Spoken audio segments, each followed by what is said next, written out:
nice, and I'm really enjoying that. All that kind of lovely positivity that comes with. You got a name You're just picked going to out? pick the things you like. Little news hub or something? No, news bub. News bub. Oh, yeah, that's good. Oh, There is a babe. We're calling it the Great Baby Wave of 2019. So, at least 7 other women at work that I know that I work with closely. Are having a baby. Oh, really? And all the babies are coming within about 3 months of each my other. gosh. So somebody should start a crash. News bub. We talked about that crash. because Next we to had news that. hub. It's great. You got the name already. We had that here when I was pregnant. There was a group of us. They were all on maternity leave at the same time, and we was just building a new building. We were like, and now there's another wave of heaps of pregos around the building, and we're like, get us a crash, a crash, but they won't. If anyone would like to start one up at MediaWorks, Yes, do it. I want to start up a childcare centre. Mate, money for Jim. Money for Jim. Jim. Be a private investor or something. It's just got to be so straightforward. You're guys, running the MediaWorks clinic. bosses must have heard that because we've been told to wrap it up. Sam Matt Hayes, Hayes. thank you so much for coming in. Hey, thanks, guys. Look, Lovely to see you. I saw the countdown. You're on about 4 hours 29, or Oh, yeah, what is 4 it now? hours 23. 4:23, yeah. 23. We're getting close. See, We're getting the minutes close. are flying by. Oh, great to see you. Thanks for coming It in. seems like luck. not that long ago that we were at like 17 hours to go. Yeah, bloody good And to see only you. slightly bloodshot eyes. I mean, you guys are Slightly. no, We look a bit like baked. But it is what it is, isn't it? Theia. This is Jono, Ben and Sharyn's 24-hour world record interview attempt. Thanks to the new V sugar-free berry twist. Hit refresh and try the delicious tasting and refreshing berry flavour without the sugar. We're not functioning well. Theia, recording artist Theia, it's great to have you in the studio. Yeah. No, I'm sorry. I apologise again for you coming into the studio when we were like, this is going on, but thank you for joining us. You guys have like the crystals and like anything to stay Anything. safe. We thought we were going to have the chance to go and have a shower, but we It's by 9 relentless. o'clock we It just have not keeps had the rolling. chance. Are you a crystals person? You like crystals, Theia? Yeah, totally. Do you? Yeah, I want like a huge one. I love quartz, but my birth sign correlates to opal. Oh, Yeah. nice. Yeah. Um, Yeah, they're a good time. I'm a rose quartz kind of gal myself. But we got given these ones from one of the girls in the office. Yeah. that's so I don't know what some of them are falling apart, so I don't know if that's That's because because Jono keeps we're fiddling with falling them apart. and Like, banging haven't them. touched them. that happened early on, and I felt bad. I didn't want to tell you until You've now given us bad luck because now. I thought maybe Sorry, this is Crystal. jinxed the thing. But Yeah, no. So, Theia, Yeah. hopes and dreams for you. Where are we going to see we're you? getting deep. We were like, 5 feels like we've years. been like on Oh a yeah, well, 5-year you know what? plan. I'm feeling good. I'm just gonna like plug what I have next month, which I'm so excited about. Yes. Which is like my first headline show in forever since I released Not Your Princess. By the way, I gave you a Not Your Princess. Brought you a Not Your Princess. awesome. Lollipop. There you go. It's no one's princess girl, and I love that. it's a whammy, and I'm really excited because it's like so grungy and. I went to a dirty gig at and Whammy Bar on the sexy and weekend. Amazing, did you? Yeah, and you were right. It is very grimy. I love it. I feel like it's like the dive bar of Auckland. Oh, and I'm 100%. super pumped for it. So I'm Awesome. doing a set there with like all my new material, and it's very like When's this? avant-garde. Whammy Bar on K Road. Oh, no, when? Sorry, the 25th of July, and then I Okay. have a single coming out the next day. So I'm just like, I'm into it, man. You're I'm on. into it. Yeah, hitting the. Yeah. Now, where do you record? Do you record at your house? Do you record at a studio? Yeah, kind of both. I do, like if I'm coming up with little demos at home or whatever, I just do it very, very DIY on GarageBand on my laptop. Right. And then if I'm recording properly, then usually that's either like in a studio in Auckland where I just send the vocals over to whoever I'm working with. Like the next collab, the dude that I have done it with is in New York, so I recorded the vocals here and then sent them over. that's pretty Isn't cool. it amazing Wow. music can be made like that nowadays? Yeah. You know, it's 20 years ago you wouldn't be able to work with someone on the other side of the world at the same Nah. time on the same project, right? Yeah, I feel like it's ever changing, and I kind of appreciate both. Like, I like if I'm here and I need to send something over that's great, we'll always talk and, finish it off over email, and like I have, a heavy say in like the prod and stuff, but I also really appreciate like just the face-to-face. and About the studio. interaction. Yeah. Here's a story about the guy Avicii did a song with. Aloe Black. Hello Black. They record a song, hit song. It's Wake on Me Avicii. They never met each other. No, it my happens. God. it And probably then he happens was more like and the more, right? first like post humus.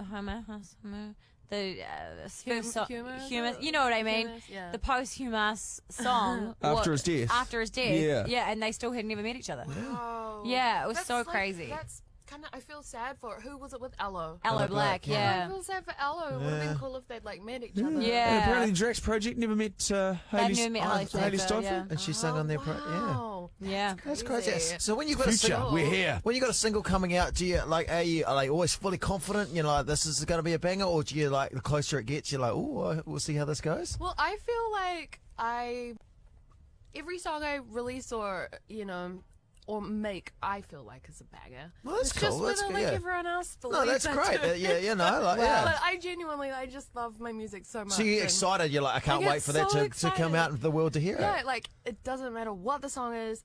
Or the project, every single time I release a song, I just have like a celebration. Well, that's awesome. so Great. you I feel should. like it's like what I'm here for, man. Yeah, I oh, love that's it. so So cool. you should. Well, next week you're going to be Whammy Bar on the 25th of July. New Yeah. single on the 26th. Yeah. We've got to bloody go Thank to you. our next freaking interview. I 'cause feel we're like it's so getting- quick. We got to wrap I know, everyone it's up, so yeah. quick. But come back Yeah, when the come new back to song single. comes Let's out. play the Yeah, single. yeah. Yes. When the And song Congrats, comes you out. guys. I hope that we're all part of something really big. Yeah. Thank you. It's like a Guinness thing or something, or Guinness. We're hoping for it to be. We're hoping for it to Well, be. I feel like it could be. Thea, thank you. we Guys, love thanks you, for coming Thea. in. There's See you Thea. guys. She's got a bloody good attitude, Part Thea. of our world record team. I think we've ticked on Good over attitude. 300, guys. She's got a good attitude. She's got a good attitude. We've ticked over 300. I think so. Have we ticked over 300? God, I hope.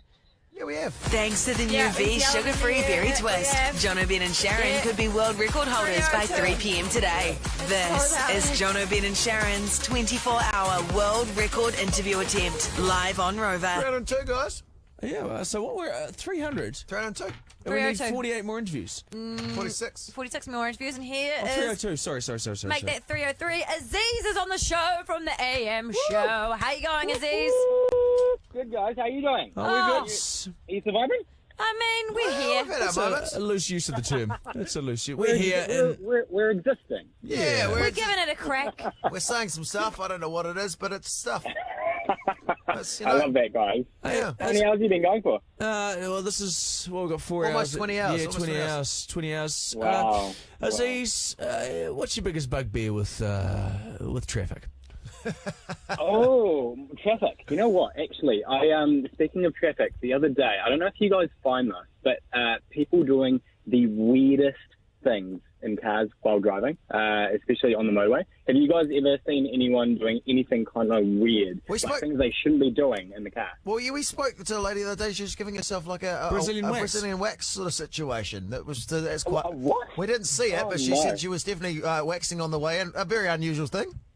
Yeah, well, I saw a girl straightening her hair on the motorway, and I thought to myself, you know what? That's a really innovative way of passing the time, because, it was bumper-to-bumper traffic. But straightening your hair in a car on the motorway, I does know. that sound like a good idea to What's you? the power situation in that thing?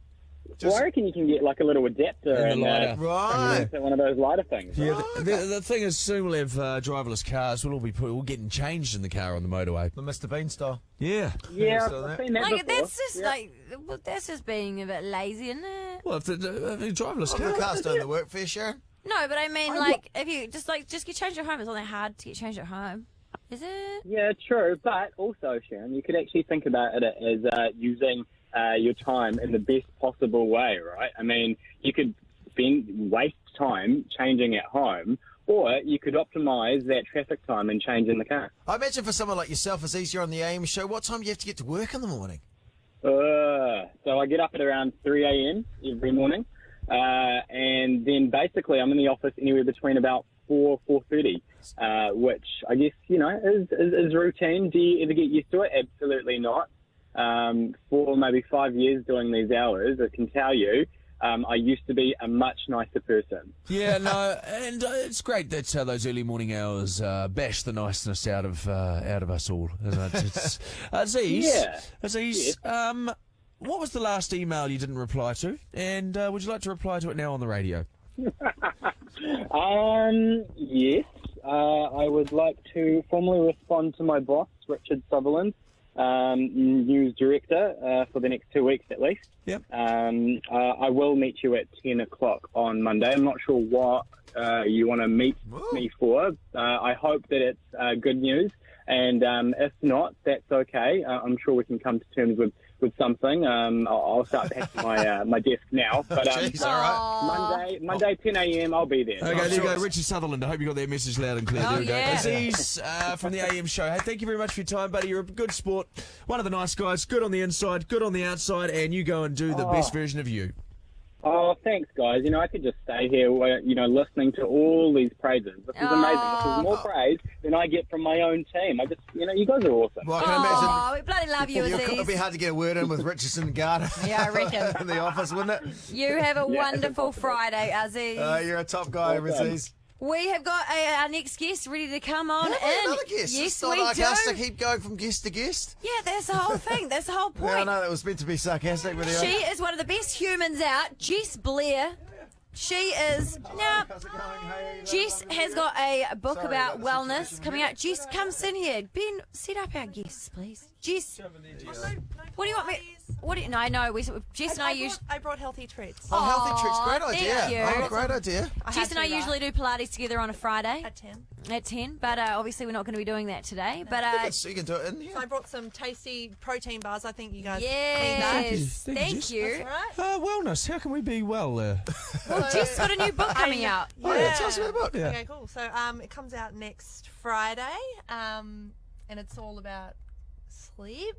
Oh, no, yeah. it's not. But there's We got interested there. We're like, sleep. That's what we on want. sleep, and just it's just really about doing little things to make your life healthier. There is obviously a section on food as well, but it's just about not putting all your eggs in one basket with nutrition, because I think you can have the best diet in the world, but if you're stressed, obviously, then you're not healthy. Although eggs are great for nutrition, Yeah, eggs and are you great. can put them in But a if basket. I had a basket for eggs, wouldn't I want to keep them all in there? Oh no! Why not? You don't want them in one basket. Do you want to spread your eggs all over the It house? seems like the place to put it, but Delirious anyway, that's in not. here. That's not for. Sorry about this. It Jess. just seems like the logical place to put all your eggs. So the book is going to be coming out. What is the book called? Wellness. It's called Wellness. Yep. It's by Jess Blair. It's Yep. going to be out next Friday, Yep, which is it is. very exciting. And you're looking very beautiful on the cover, thank you. may I add.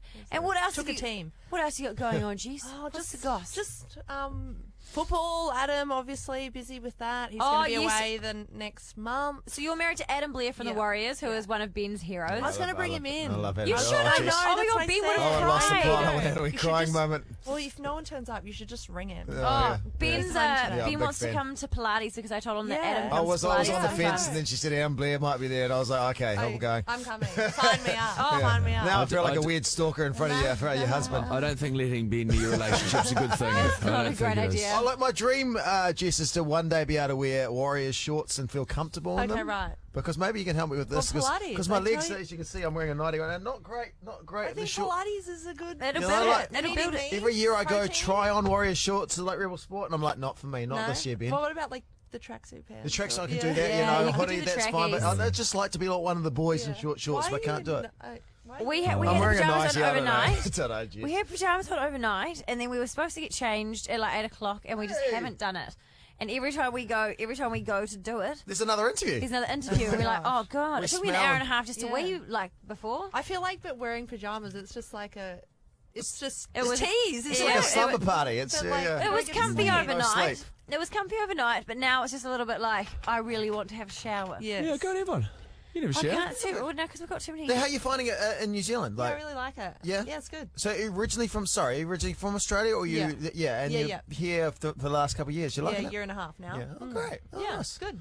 Oh, good. Quite good. easy. Yeah. I like it. It's nice. You don't have I'm to. a- You don't have to say you like I it am though. cold. If it's though. a bit of a Like, shitter, I then am. say. I said to Adam the other day, I said I'm going to Europe next summer. Like, Yes. I said I'm going, and he's I'm like, coming. What about me? I'm like, well, I'm sorry, but Later. you can't come, so I'm going. Go and Yeah. play league in Europe. Adam. I think that's I did Fiji last winter, and I think that broke up the winter. But it is Yes. cold. It must be hard though, being like a footballer where you could move around at any moment, Yeah, right? and You we've know, moved a lot. It's hard to get settled in I one moved place. from Brisbane to Melbourne to Sydney to Brisbane. Yeah, every you must 3 be like, years. especially for yourself. You know, Yeah. you're setting up stuff, and then you're suddenly like, oh, we're Cool, going to go moving to again. Melbourne, or Yeah, I think this move probably.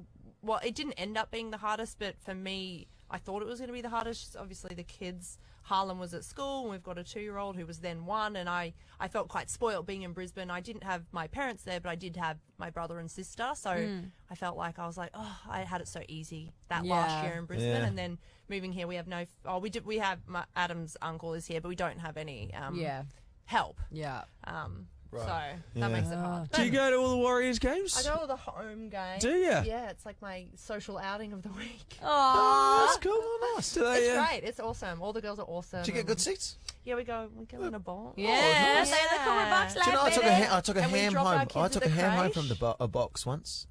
In the night, I got Did to keep you? the ham. It was a great Yeah, day. he stole a ham. It was I so didn't steal a embarrassing. ham. I asked if I could take it. He They said stole a take ham. it. It It was was very lovely. It embarrassing. lasted for weeks. And Oh, we're Jess. very spoiled. No, Very good. spoiled. You should be spoiled. You should. You are a goddamn queen. He put that ham in a backpack and did. then walked I out did. of it. I know. Yeah. You're But, hey, shaking it was your head, great. I know. That was Okay, my one. guys, That was guys, yeah. The Settle Ham Chat. Jess, been absolute pleasure to have you on the show. Thank you so much. Wellness by Jess Blair is going to be out next Friday. Friday, so Yep. make sure you get your hands on it because Yes, she is a thank freaking talented human and you need to Thanks get a for mark. Good on you, having me. Jess. Nice to Bloody see you. good Thanks for sore, coming mate. in. Thank you.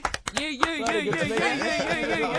Wait, as well. Our next guest, are you going to go? What are you going to do, mate? Show your bits or What's going on? Oh, I was going to, but I feel you can't walk out. We've got Nicole Whippy's on the phone and then Savage is coming in. That's all right. You can go. You can go. You sure? Yeah. Okay, cool. Absolutely. All right, I'm going to go have a shower. Go. You come around here. Yeah, okay. Okay, we're trying to get to 348 interviews. The wheels are starting to fall off. We've got four. I say the wheels are starting to fall off, and that was about 20 minutes into it, to be honest. 4 hours, 8 minutes to go. I don't know where we're at, but we're here, Oh, we need to guys. hustle. Nicole Whippy's on the phone. Nicole Whippy. Our friend Nicole Whippy, welcome. Hi guys, how are you? Oh, you. I haven't spoken to you in a long time, Yeah, nice Nicole to hear your Whippy. voice. I know. Since Westside, no. What Yeah, was it? it's Outrageous. outrageous And now, fortune. of course, you're on Shortland Street as well. I am. I finally made it here. Do you know, I've been meaning to email, so get a little life admin out of the way. I've been meaning to email you because my daughter does your acting class and Point Chev loves it. She does. She's a bit of a star, isn't she? But we've had some childcare issues for the last couple of weeks and we haven't been able to get her there on a Wednesday. So I have been meaning to email you and say it's not because she doesn't want to be there. We just can't get her there. I work on the radio and yeah, so I've done that now. All right.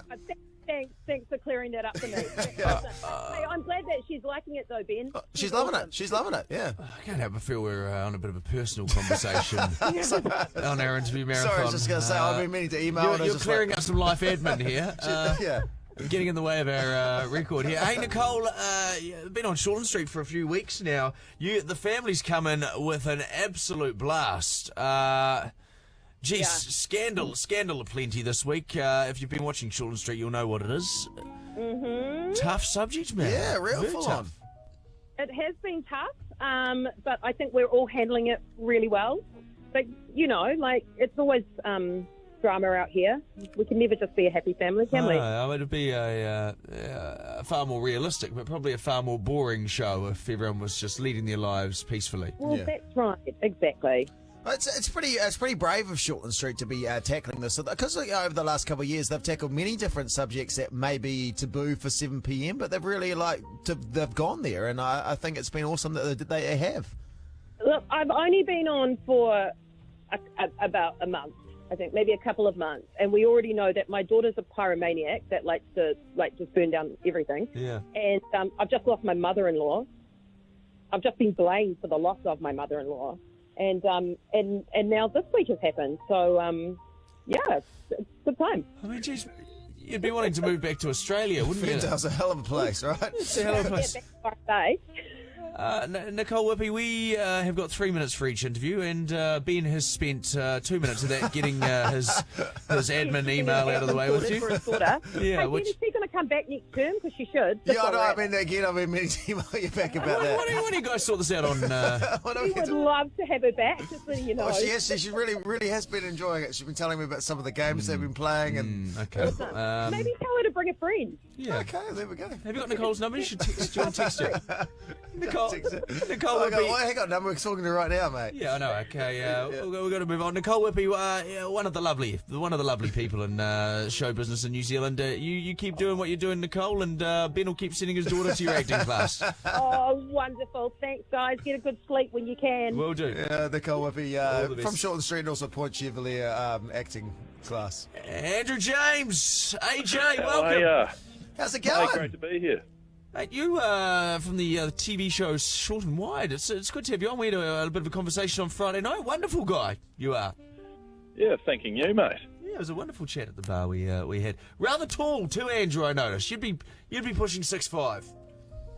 Yeah. Oh, hey, bang on. Well played. Yeah. Not small, round ways or height. Yeah. I'm packing down pretty big these days. Do you feel like people 111, 6'5"? Do you feel like people are getting taller? I feel like as a race, human race, people feel like we're getting taller. Yeah. Are they? No, I feel like this is an outlandish statement you've just thrown out a sweeping statement there. Maybe I hadn't really noticed anything. Maybe the people that I come into contact with are relatively tall. Okay. Yeah. Well, maybe I don't see the short What ones. are you running, Jono? You're about, what, 5'8"? 5'9", teetering on. Yeah, teetering on. I'd like to say I'm 6, but that would be lying. Hey, Andrew, a big sporting person. Correct. What is the best sport in the world? You can exclude rugby. Yeah, what's your favourite sport? If you could sit down and watch one sport, what's it going to be? It's a goodie. It's got to be cricket, actually. Got to be cricket. Okay, what sort of format? I love the way you're talking here. But what sort of format would you like? You're on death row. You have one game. What's it going to be?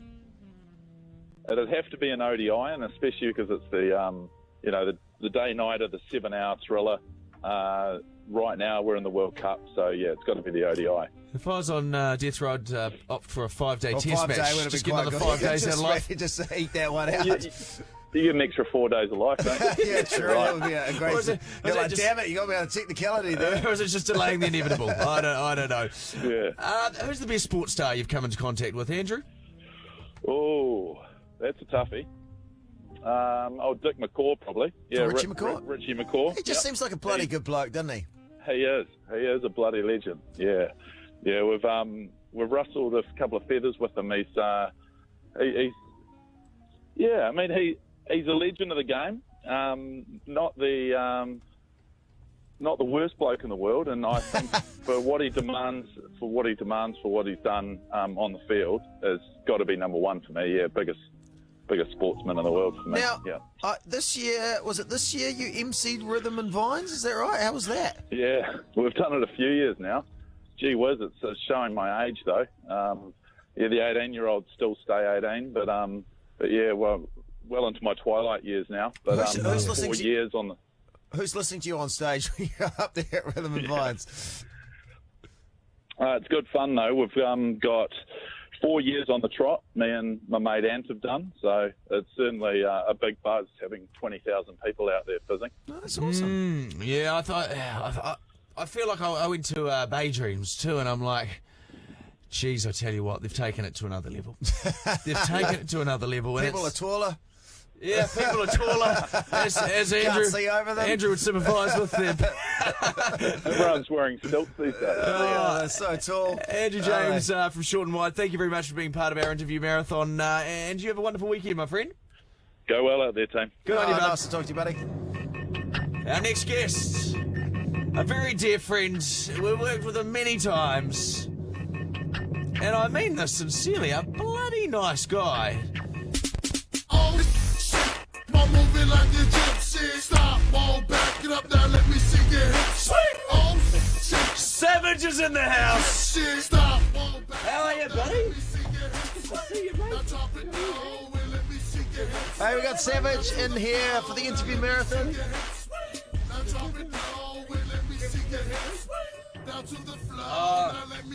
Savage, I always love seeing you, buddy. And are you back in New Zealand now? Are you based over in Aussie? No, I'm still based in Australia, man.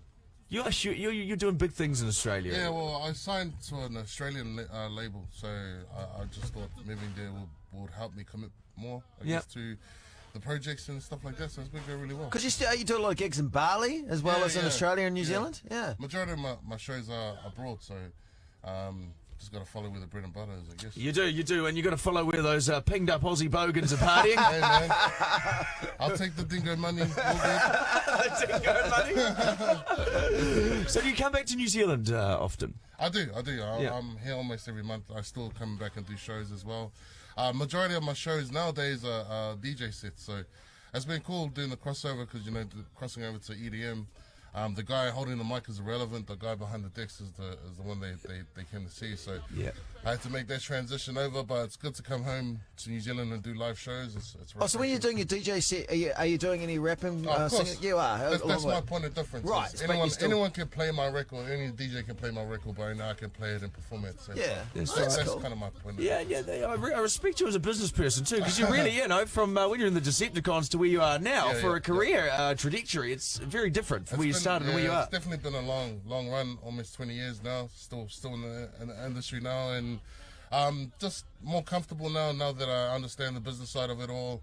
When we first come into it, we're all passion, but not understanding that it's actually called music business. You know what I mean? So getting my head around it and kind of getting everything to kind of fall in my favour has been an amazing part of the journey, I guess, And also want to commend you too. I saw a month or two ago on the news, you did quite an emotional piece on stage, talking about a family member who lost their life. Last year, my niece, Teresa Matilda, we lost her, due to suicide, and it kind of urged me to, pen something together.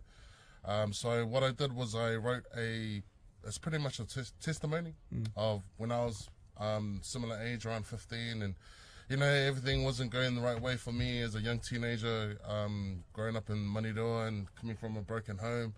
It was just all a lot of downhill, you know what I mean? So that thought definitely did cross my mind, but there was something deeply in my heart that urged me to hang on and fight through. And my testimony is pretty much to say, look at what I would have missed out on. Yeah.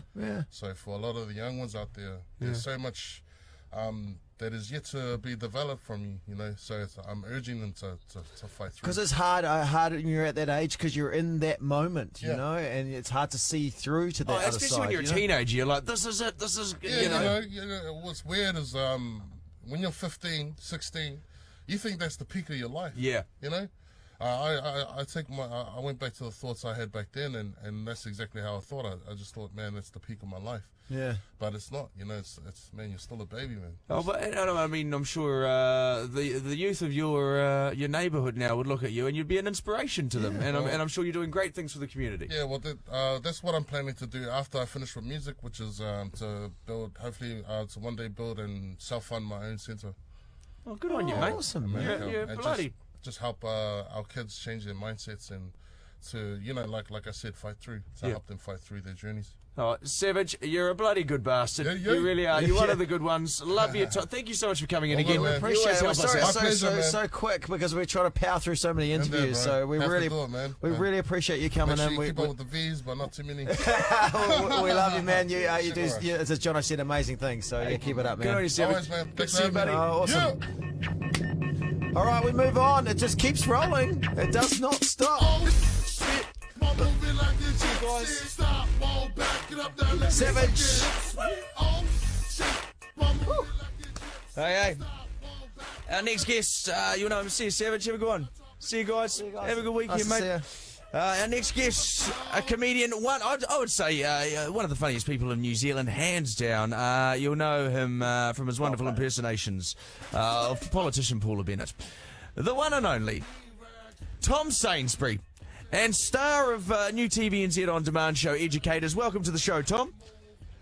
Hello, thank you for having me, guys. Oh, nice to talk to you. You're a bloody good bastard, Tom Sainsbury. You really are. You're Oh, that's the nicest compliment I've ever had. Oh, you're very funny, clever man. Now, technical question here, because you do, as Jono said, the amazing Snapchat impressions of our Prime Minister, of people like Paula Bennett, politicians, Simon Bridges, I've seen. How does that work? Like, because you kind of morph yourself into looking similar to them. How does that work? What sort of filter is that? Well, it's just Snapchat, and then it just takes their face. You've got to get it like a really nice photo of them. Oh, so you use the original face? That's right, yes. And then they just kind of they find where your eyes are and where their eyes are, and they superimpose it onto me. Well, Ben was very concerned about the logistics of it, so I'm glad he's got to the bottom of that. It's always, I've always wondered how that was done, and now I know. I appreciate that, taking the time for that. Now, you teach Rudy too on Educators. On TV NZ On Demand, a classic show. Yes, it was so much fun to do. But obviously, reliever teachers, like what a great what a great character to be gifted. Yeah. Now, I mean, they come in and they give zero shits to the reliever teachers, don't they? Yeah. Well, some do, but I had some that were very tough, and I guess they wanted to kind of establish authority straight away. And one of them I remember distinctly just handed out detentions willy-nilly in the very first period. I suppose you're someone of the mentality of coming in like an impact player. I'm here for 2 days. I'm going to make a difference in these kids' lives, one way or another. Yes, and they did. I still think of this woman. So there we go. If you haven't seen Educators on TV NZ On Demand, you must do. Is it true that a large majority of the show was just ad-libbed and made up on the spot? Yeah, absolutely. We had kind of like an idea, like we were told where the scene had to kind of go sometimes, and then the rest was just left to us to kind of get there. So there was lots and lots of talking around and stupid jokes that obviously didn't make the cut because we went off on tangents. So how did you end up with something so good? Because we've been like ad-libbing and talking made up stuff for the last 24 hours, and it has been shambles. It's been terrible. Like, how did you guys turn out with something good? Well, I think the thing is that we had the gift of editing, so all of our shambles was cut out. That's where we stitched ourselves It's like taking this 24 hours and turning it into 3 minutes. Oh, okay, that'd be like, that's yes, fine. Exactly. Exactly. Well, given our time restraints, we would love to catch up with you, Tom, in the next couple of weeks in a more relaxed environment, but we've got to move on. That's like you're biting from over. Good luck, guys. You're amazing people. We'll love your work. Sainsbury, part of Educators on TV NZ On Demand. You have a wonderful weekend. Yeah, you too. Okay, we will, buddy. See you, matey. Where are we at now, guys? Where are we at now? Let's have a... You're witnessing history. Even if it's pointless history, it's still history. This is Jono, Ben and Sharon's 24-hour world record interview attempt. Thanks to the new V sugar-free berry twist. Try the delicious tasting and refreshing berry flavour without the sugar. All right. Yeah, all right. We keep rolling. We keep doing stuff. We're here. 307 interviews. This is our 307th. Morgan Penn, who we work with, is a wonderful lady and opting for a career change out of radio into... I'm going to become a sexologist. A sexologist? Which is not a saxophone repairist. A sexologist sounds like a lovely job repairing saxophones. What is a sexologist? A sex therapist, a sex therapist, coach, right? Relationship coach. I guess ultimately, like, I want to change the world so that men and women are connected to themselves, their bodies, and are in love with themselves. Aware of like body diversity. Good on you. That's awesome. Why are you giving up on radio? Isn't that going to be around forever? I love radio. I've been in it for 15 years, so it is a real shock to the system. Mate, Tell you what's going to be around forever, being sex. Because we've got to keep procreating to keep this thing going. What do you think? And I know you're about to embark on your course, so you might not have the answer to this question. But what do you think? The one thing is a lot of couples may be doing wrong if they're having troubles with their sex life. I honestly think it's communication. Like, that is where it starts. Nobody's asking for what they want or telling each other, like, actually, that doesn't feel that good. We just expect people to know what's going to turn us on or feel good. Yeah. And, like, honestly, all you need to do is say, can we try this? Or, hey, I've been thinking, what if you touch me here? What if we introduce someone else into the relationship? That's the thing? Exactly. No, I'm kidding. I mean, you could. That's a bold one. That's a real bold one. So I've been thinking about Tiffany from accounts. What do you think if we just invite her over? Let's see where it goes. Communication. There we go. It's something that this is something that we all came from. Yeah, no, you're very open, and it's hard though. I think as New Zealanders, we're not traditionally as open in that area as other countries, right? No, and I want to normalise that stuff. Yeah, no, fair enough. You know? It's taboo to a certain extent in New Zealand, isn't it? It really is, but it's something that we all enjoy. It's one of the world's greatest pleasures, and it's free. Yeah. And we can all improve. Who's doing it right? Which country's got it right? Oh, I don't know. Would you say the Europeans? I would say so. Like, they're a lot more embodied. They seem to be doing it right, eh? Yeah, they kind. Yeah, and I've kind of got this saying, which is like, how you do sex is how you do life. So I think you can kind of see people walking around and they've got a bit of like zhuzh to them, or they're a bit juicy, or, you know, I can see those people a mile away and I'm into them. So when you're fully qualified, yes, are you then going to sort of, move into a head coach role in the bedroom while a couple is connected and you're like, Sitting on the sideline. Yeah. That's a Terry, keep it up. Is that where you sort of, your position is? Not really. I don't think that's my position, but I honestly don't know where I'm going to evolve to, but I'm open to it. But one of the biggest things that I'm passionate about is shaking up our sex education system within New Zealand, because it's not good enough, and I think it's failing us. Like, I think our younger generation aren't knowing about like their self-worth when they're heading into that world of sex. That's a good, yeah.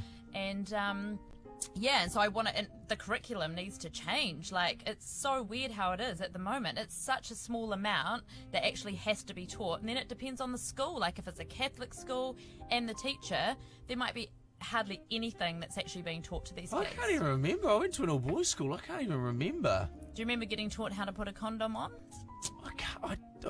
No. Yeah, I do. Yeah. Was it on a banana? You think it wasn't a banana? Yeah, it was a banana. Yeah. Well, it was. Yeah. What are you? What's the alternative? I guess though. What has you got? A cucumber, carrot. I hate cucumbers. Oh, you don't like? Not a fan of cucumbers. What? Just God, they're offensive. Cucumbers are offensive. Yeah, they taste like stink bug. You don't like cucumbers, okay. Hey, tell you something, like, when you go on this journey, and we'd love to, like, chat to you more, like, if you can, and help you, and like, help educate the people any way we can, because I think it's really awesome what you're doing. Oh, thank you. And Ben would like to see how we can introduce Tina from accounts into see if you know how to approach that one. That's a difficult one, but I'll just be more communication. Good on you, Morgan. Hey, good luck with the course. Thank you, guys. Yeah, you're awesome, Morgan. Keep rolling on. Not enough time to chat. Our next guest, an Australian icon, and someone that we've come across a couple of times. I think one of Australia's most loved comedians. Ladies and gentlemen, it's Chopper. Welcome, Chopper. Hey! Yes, g'day, how's it going? Oh, good, Chopper. You woken up from an Australian slumber and a big night of stabbing and partying? No, I've been awake for a while. It's good. What's been happening, Chopper? We haven't spoken to you in a while. It used to be a regular thing. How's things been? Not too bad. I've been plugging away. How have you guys been? Have you been awake for a while now? Yeah, it's about 20-odd hours now, so it's been lots of various stages of deliriousness. You put out a subtle call for a bit of Lepani to get dropped around the studio, or...? No, but that was the subtle call right there. We can't legally do it, but thank you, Chopper. Yeah. So, not officially, but allegedly, I heard that you guys allegedly are after a bit of pee. Hey, Chopper, I'd like to get your read on this Israel Folau business going on at the moment. It seems like a never-ending saga. Oh, yeah, if you're going to be a bit disappointed in my read on it, I don't care. I don't give a shit, to be honest. If you want to be weird on Instagram, fine. If you want to get fired, fine. I'm having trouble giving a fuck about this one, to be honest. Fair enough. Okay, all right. I appreciate your honesty, too. If a headline was someone's carrying on like a dickhead on the internet, would you even bloody read that article?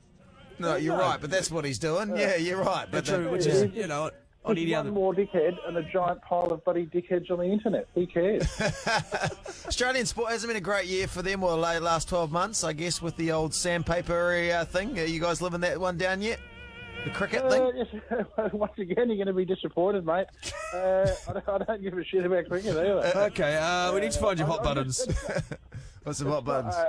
It's not that I don't like the game. It's just that I feel like any sport where you get to go home and sleep 4 times during the game probably goes on a bit too long, to be honest.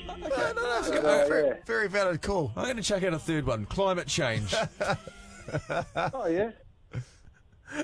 What do you want to say about this one? Yeah, just your thoughts on climate change, Chopper. Where do you sit with that? Yeah.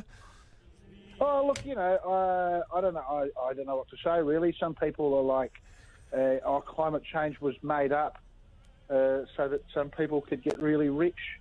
And I want to know who those people are. Who's this climate scientist who's adding a second bloody garage to his monster house so he can add a Ford Bentley to it? You know what I mean? Like, it's fine. If you want to say, climate change was made up just to make some people rich, that's all right. All you have to do is back that up and bloody point to one of the people that's been made rich by it. And then, you got all your bloody fossil fuel people, right? If you want to stop climate change, you go around primary schools, you look the kids in the face and be like, do you know how you got to school today? Mummy burnt a dinosaur in her car. I love it. Why your house is hot at night? Because Daddy burnt a dinosaur to make the heat come on. So, and this anyway, but this is what we've done. We've put the fear of God in the kids, and I like yeah. it. Yeah, we've got them running scared. It's good. Yeah. Yeah. I mean, it's one of those things as well. I was listening to something the other day. You can't change people's minds, apparently. Like, scientifically, once you've turned 28, it's all set in stone for the most part. So really, all we've got to do is we've just got to wait for these old buggers to die. And then, start fixing up their mess after that.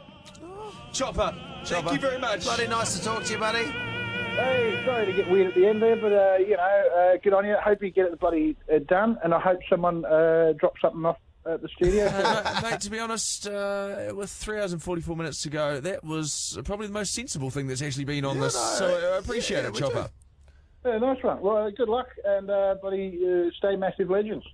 These guests are still to come on Jono, Ben and Sharyn's 24-hour world record interview attempt. Art Green, Matilda Rice, and Perez Hilton. This is Jono, Ben and Sharyn's 24-hour world record interview attempt. Thanks to the new V sugar-free berry twist. Try the delicious tasting and refreshing berry flavour without the sugar. Yes, indeed. Yes. Yes, you like indeed. interviews? Well, this is the show for yes, you. Indeed. There's a lot of interviews. A lot of interviews with that cat Yes, from. indeed. Yes, 0800 The Edge, if you've got a story that you'd like to share with us. Sharyn Casey's just coming back refreshed from the shower. I'm going to ask if it was a good thing or a bad thing. Yeah, let's go talk to her. She'll be back in very shortly, smelling nice. 0800 The Edge, if you'd like to be interviewed, do you think you're interview worthy? Even if you're not interview worthy, we're fucking desperate. We'll take you. We're 307 interviews down right now, and Marsha claiming to have a story that's going to wake us up. Over to you, Marsha. Oh, Marsha. Absolutely. I'm going to do my very best. So basically, I had just moved over to New Zealand, and I started teaching in a small Catholic school. And when I arrived, the teacher who was teaching the same year level basically came over, introduced herself, was quite friendly, but was pretty lame and boring. I was like, oh, great. Here we go. This is going to be a fun year. And to be honest, it was a little bit painful in terms of the chat. And I quite enjoy my bants and chat. So I was like, oh, dear. And then she said, well, why don't you come over to my house this weekend, meet some more of the staff? It's my birthday. We're going to have some drinks. So I said, oh, that's going to be great. Yep, but I'll take the hit and I'll go. So I basically went to her house. Then everyone's having the drinks. She's had far too many and is now the life of the party. And she invites myself and a few of the other teachers into her room, and I was like, oh man, where's this going? So we go to her room. Then she goes into her wardrobe, and I'm like, how? And she's taking forever. So I thought, how long does it take to find a hair? Because she had bought her boyfriend a present. So she's like, I want to show you all. So I thought, how long is it going to take to get a pair of Argyle socks out or a Harry Potter book out from the wardrobe? She comes out wearing a freaky deaky strap on. Oh, what? And you've just met this lady? The teacher who is in a Catholic school teaching beside me, and she came out wearing a freaky deaky strap on. So I had a glass of wine, chucked it all over myself because I was like, what the? But what was more alarming is the other staff didn't even flinch. Oh, so it was like a thing that they get up to? Well, apparently so, and this is a Catholic school. So I just could not believe it. Year one, mind you, as well. And then the teacher was a year one teacher. And then the next day, when we got back to school on the Monday, we were at Mass. And all I could picture is this teacher ramming her boyfriend. Wow. That was a yarn. And that was a wake up. Producer Dan put it in the phones as Marsha listener yarn. Yep, and Marsha brought the hot fire. With 307, Marsha, we won't forget that phone call in a while. Well done, Marsha. Thanks, Marsha. This is Jono, Ben and Sharyn's 24-hour world record interview attempt. Thanks to the new V sugar-free berry twist. Hit refresh and try the delicious tasting and refreshing berry flavour without the sugar. And we're back. We're back with another world record holder, Lee Weir. Now, Lee, G'day. for those that do not know, what is your world record for? Right, so my Guinness World Record is for the most tattoos of the same cartoon character. So I've got 54 Homer Simpson tattoos on my arm. Which is crazy. We spoke to Lee's a very good man, and we spoke to Lee the other day about this. Now, 54 of them. Yeah. All in one sitting? How long did this take? No, God, no. Jesus, no. So anyone with tattoos knows that they're expensive, and they also hurt a bit. So I stretched it out over about an 8 or 9 month period. So I actually gave up drinking for a year to fund my tattoo sleeve. So I stopped drinking beers for a year, and the money that I would have spent on beer, I spent on getting tattooed. So I think every month I'd sit for about maybe 4.5, 5 hours. I did one session that was 9.5 hours, and it was so grim, man. Like, honestly, you guys have been awake for a long time, and you're in the home stretch now, but being in constant pain for 9.5 hours is bloody grim. You're obviously a massive fan of The Simpsons with the Guinness World Record tattoo of the most of one cartoon character. Yeah. Can we do some Simpsons trivia questions with you? Oh, bring it on. Oh, bring really? It on. Okay, well, I'll get the bring music that shit ready. on. I'll get the music ready. Okay. Who plays the saxophone? Lisa. Great. And Bleeding Gums Murphy. Great start. Great start. Okay, I'm just gonna get Simpsons music. Sorry, Lee, hold on. Simpsons music. We'll make this proper. It's got to be professional. Dun dun dun dun dun dun dun dun dun It's a world record, guys, you know. It's a world. Also, Sharyn, the highlight of my morning this morning was watching the live and seeing you do the cat. I'm a kitty cat. And I'm a cat. I'm a kitty cat. And I dance, and I dance. It's one of the greatest YouTube videos ever. Jono and Ben don't know it, haven't seen it. I haven't seen it. You need to show me that. I've tried to show you. You just. I know. Okay. Bart Simpson's name is an anagram of what? Beg your pardon, sorry? Bart Simpson. Bart is an anagram of what? Big Angry Radio Tycoon. Brat? That's Brat? It is. It's Brat. You've nailed it. Yeah. Okay, next one. Next question. All characters on The Simpsons have how many fingers on each hand? Oh, God. 4. Yeah, well done. Yes. 2 from 2. All characters on The Simpsons are named after Matt Groening's what? Friends and family. Yes, well done. That's very... Krusty the Clown was originally created to be what? Oh, Jesus. Not Jesus. He was someone's secret identity. Oh, Homer. Homer's alter ego. Correct. Yep. He's 4 from 4. With a gentle nudge. I was going to go... Oh, thank you. Thanks, Caitlin. Thanks, Caitlin. How long does it take to make one episode of The Simpsons? How long does it take? Yeah. I'd say about 23 days. It's 6 months. To make one episode or one season? 6 months? Who would have thought that was a bit of a tough... Man, they must have a big team. Which TV network owns the rights to The Simpsons until 2082? Fox. Well done. Well done. What a hell of a deal. What's a great deal. Lee Weir, Guinness World Record holder with the most amount of Homer Simpson's tattoos on his arms. Thank you very much for your time. You have a wonderful day. You got it, guys. You're in the home stretch. Bring it on. Yeah, 3 hours. Thanks to the new V sugar-free berry twist. Jono, Ben and Sharyn could be world record holders by 3 p.m. today. This is Jono, Ben and Sharyn's 24-hour world record interview attempt, live on Rover. We've got Irfan on 0800 The Edge right now, and you worked at Spookers as a scary person. Yeah. Talk us through that. How do you get selected to be one of those actors? So we basically go and audition. So I've been there for about 4 years now, and like you literally all they want to see is how scary you are, sort of thing, and how much.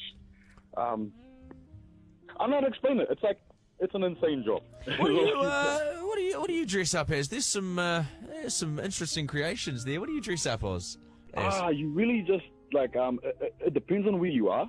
So if you're in the set like homeless, then you have to look like a homeless person, have your like face all cut up and stuff. And then I usually do it's like a predator sort of clicking noise. So can you do that noise? Can you do that noise now? Yeah. Okay. Oh, man, it's kind of grudgy.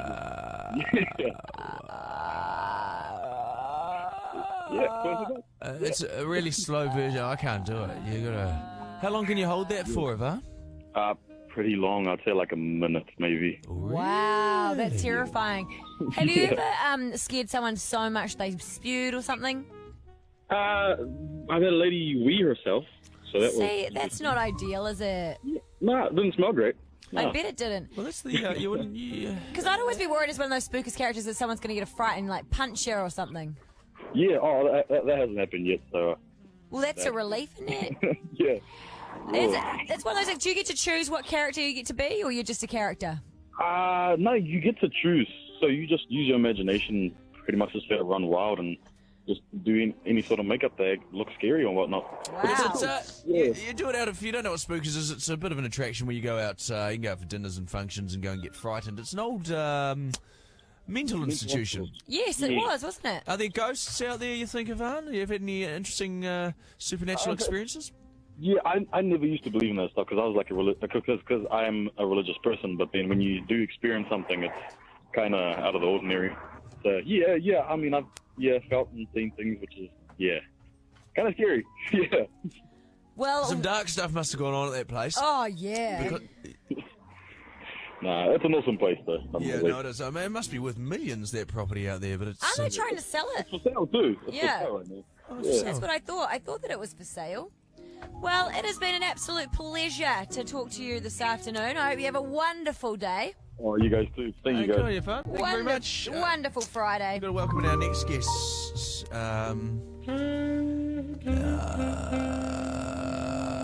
It's the Queen of the Edge. Queen. The matriarch The matriarch. of the Edge. She may have moved on to another radio station, but She will forever reign. she is the true mother of this radio station. Please welcome the one, the The only, only JJ Feeney! Hello! JJ, park up back. Bring my dog under, right? Are we on? You guys sharing custody of the dog now. Yeah, that's what happens when Oh. you break up in a relationship. How are you, gotta JJ? split the kids somehow. What's been going on, babes? How are you? What's the goss? What's the goss? Would you like something from our platter? Well, I have been admiring all the food that's tuck around here. into it. Yeah, tuck in. Excess of food. Have you guys literally been awake for all night? Three and a half hours to go. It stinks like a teenage bedroom in here. I know, Does it I'm actually? sorry. We've been trying really hard to we'll, it we'll not. light the candle. JJ, can I say, I don't know, I hope this is not too personal, but the way that you and Dom parted ways seems so amicable. Was it amicable? Even our lawyer just can't get over it. He's like, this is the strangest thing I've ever heard of. But I guess you guys have had such an amazing friendship through having to work together for so long as well. That probably makes it easier. I mean, I really want to hate him. I do. I just sometimes I'm just like, I'm so mad at you, and I'm just, sometimes I just want to be like, oh, you've got a new girlfriend already, whatever, But Oh, because you guys haven't met each other, eh? No, those sorts of things that separated couples and thing can do. But then I think I don't want to be unhappy and miserable because I don't get on with the ex. Like, that is just, it's so much easier. It's like Taylor and Katy Perry and Taylor Swift. They kissed and made up. They feel so much better now. They had a big weight lifted off their shoulders when they kissed and made up. It's just good to get on with people. Totally. And it means you can get out there and get amongst it as well, JJ. Well, yes, I can. I'm available. Yes. Are you? Of course. Yes. Good girl. I'm very picky, though. Are you on Tinder? Oh, you on Tinder? Good. Oh, no. No I went on way. Tinder for about 6 weeks last year when I was in Christchurch just to sort of Try and meet make some people. new friends, see what it was like. But it was, it's such an awkward, weird And I guess also if people app. like saw your face and was like, oh, I listened to her, blah, blah, blah, then you're going to get some weirdos. Oh, there's a couple of those, but generally JJ, nice to see you. Hello. Ben, I wonder where you were. Generally, I go Betty's for the just had a foreigners. shower. I shower, I feel amazing. Yeah, I had a shower too. Just I quick feel shower. like I slept. We had He hasn't, we had clearly. a social media guy Still in earlier is today. What the frig is this? He It's said, a platter. he said Are we actually on the air? Because there's a lot of riff-raff going on. Yeah, around yeah, here. yeah, no, we Oh, are. sorry, this is, yeah. No, Sorry. that's from Bex and Caitlin and Shit, that's Dina. amazing. Sorry. Do you know, we had a Sounds social good. media guy, and Bumble, he says the one, because the women approach first, if you want to. Bumble is better, yes. Yeah. I will say that. But Better I class was a person on Bumble. I was going for a foreign market as well. What sort of foreign market? What are we talking here? You know, people Just any- working in New Zealand from other countries. Nice. Oh. That would have been awesome down And in they don't. Christchurch too, with all the hot Irish tradies. I did go on a hot date with a guy from Argentina who had a very sexy accent. Nice. Did he have anything else that was sexy? Have you known him? What else have I had? I did have a guy from Trinidad and Tobago. Went on a Trinidad date and with him. Tobago. It's Yeah. a Caribbean sort of vibe, isn't it? This is like hot. Good on you, JJ. Nah, it was just- Get out there and get amongst it. Oh, it's just a bit of fun. Yeah, good on you. Just a couple. No, just a couple of Tell you quiet, what, it's not a quiet lot. bevies. 24. Do you guys have to do this sort of more events? She's already done her crime and time of this sort of nonsense. I'm on a more sophisticated radio station now. Are you enjoying more? She is. You enjoying it? I am enjoying it. Yeah. And you got Flinny now, who's like I love Flinny. ties Yeah, he's for great. nicest He's guy in great, radio with Blimmin' Robert Scott. I love Flinny. He is so much fun. I'm so glad. I've wanted him to work over here for so long. Well, sorry, I stole him first. No, it's fine. Hey, It JJ, happens. thank you very much for taking time to come in. Help Good. yourself to our plentiful platter of fresh fruits Like and an amazingly big platter. I'm going to be honest and say I'm not sure what just happened. Well, yeah, no, We it was chatted. something. We got the scoop. We got the Vox Pops we wanted, and that's been put into a You got some promo. good stuff? Oh, you should have heard the stuff. JJ told us this explicit story about a bone session she had with a guy from Trinidad and Tobago. No, I didn't have the bone session with him. Are you asking me this foreign guys that I was like going on dates with? We're totally joking, Jay. We're just winding Ben up. We wanted him to feel like he missed out. Oh, and he okay, did. yeah, it was. shout, we had so- all the gory details. Oh, P.S. I'm getting kicked out of here. Mike McRoberts is next on board. McRoberts. I mean, on the edge. On the edge, get out of here Yes, with JJ, your on boring board. That was an plugs. accident. You're witnessing history. Even if it's pointless history, it's still history. This is Jono, Ben and Sharon's 24-hour world record interview attempt. Thanks to the new V sugar-free berry twist. Try the delicious tasting and refreshing berry flavour without the sugar. Here we go as we keep going to 348 interviews. Home stretch now, under 3.5 hours, guys. We're getting there. Now we're joined by media royalty Mike McRoberts. Welcome in, Mike. Kia ora, good afternoon. Nice to have Very you here. much. Actually, it does smell a bit edgy in here, doesn't it? Does it actually? We're That's trying just to light a candle, but it's That's Jono because Ben and I have had a It shower. smells like V. Yeah, that's what it is. Does it smell like sugar-free? Now, Mike, would you like to help yourself to our plentiful platter of cold meats and... They could feed an African country. I was going to say yeah, family, a whole African country. Wow, that's amazing. Please help yourself. We definitely will not eat all of that. No, the office will get amongst it. Hey, so what's Mike McRoberts doing this weekend? What do you get up to on the weekends, Mike? Look, I've got a pretty quiet weekend for the What are you first time in a doing? long time, which is It's nice. gonna feed Mike a grape. Mike, Ben's trying to feed you some grapes. Would you feed some grapes? Oh, thank you. There we go. It was... That's very erotic. Feed you teeth. It was a very... That's the weirdest thing. I think he just... I know. We've done it before. Oh, We've nice. shared a picnic blanket before, right, Mike? Because Mike, you play and sing. You play music and you sing in a bar. Oh, sometimes. I mean, Sometimes, it's, yeah. just Very hang talented, out with very some mates. In talented. fact, they're having a little bit of a relaunch tonight. Oh, what's your band called? Oh no, it's just a group of mates. So What's it called? Is the band called A Group of Mates? It's called Mike McRoberts' band. No. It's the Kia ora, good McRoberts and the evening. other guys. Mike and the new subs. What's your go-to song when you're singing? I like a bit of Johnny Cash. Oh yeah. You know, Nice. something What like song? Folsom Prison or something like that. It's pretty cool. I go yeah. to Jackson. So that's what I do. How do That's you guys pretty cool. go? Great. Oh, we've gone through some average stages, but yeah, we're hanging in there. Ben and I are on a high because we just had a shower, not together, separate. But we had a shower and now we feel fantastic. Jono over here needs to go have a That's shower. right, you do you, Jono. You've been saying You that get all out of night. your bloody pyjamas. You look good. Found Johnny Cash. Of course you did. Folsom Prison. You don't have to sing it. You don't have to sing it. It can just be the background track there, Mike. Johnny Cash, eh? But we're just going to keep playing it until you do. It's probably not a bad song for you guys to be playing at this stage of your record-breaking. Kind of stuck in a prison. Was this the show he did in a prison? That's right. Yeah. Folsom Prison. Yeah. He It sang it in was- the prison. Amazing. That's yeah. why it's called Folsom. So, Dancing with the Stars. Yeah, how often do you get asked to dance these days when you're at a function? Oh, look, it's amazing the reach that program had. I'm still having PTSD about it, having gone back to the fire. In fact, having just recently watched the Chernobyl disaster series on television, I could do my own and just call it tango. You know, could like the 5 parts of that tango dance, which is only a minute and a half long. But like, you wouldn't discourage Ben doing it next year because Ben's signing up next year. Oh. Yeah, so Ben's going to be there. Sharon's been pushing that for a while. Yeah, Ben is secretly That'd be loving good. the push. I'm not though. a good dancer, Mike. I can't can't dance. Oh, he's like, I can't dance, but I'm so We're competitive. basically just learning steps, and and then You'll be fine, Ben. Let us see other bits It's basically just learning steps, doing them in time, to rhythm, wearing nothing on TV. On national television with hardly any clothes on. Yeah. You will love it. Yeah. You will absolutely love it. Okay, Mike McRoberts, what are your 3 favourite hobbies? Marathon running, I know, is one of them. Yeah, I haven't done a lot of that lately, but 3 favourite hobbies would be eating, drinking, and hanging out with mates. Oh, that's right. So You're quite a social. Well, you might not know about Mike McRoberts. A very social guy, and I like that. Yeah, it's great. Because you must turn up to bars and people must be like, bloody Mike McRoberts. Oh, is Mike, here." like I've tends to be less walked social behind and you more at about a the concert before, and Mike McRoberts. I mean, when people see Mike McRoberts there, it's just you get punished. you do get punished, yeah. You do. Yeah. And you're so good with everyone. The nice thing about that was I was walking and you could hear Mike, and then Ben was behind me. Jono and Ben. No one knows which one I am. It's not like they're going, Mike and Sam to you. They know who you are. Mike McRoberts, bloody good bastard. Thank you so much for you always My take pleasure. time out to we help do us. appreciate it. You're so good to us. Well, this is great. I think I'm very impressed. I wish we could say it was for charity and it was for a good cause, but it's for shameless commercial radio publicity. Why are we doing this? I don't know. There you go. Mike McRoberts, you have a wonderful weekend. Thank you very nice much. to see you, buddy. See you guys. Thank you. Johnny Cash playing us out. Mike McRoberts.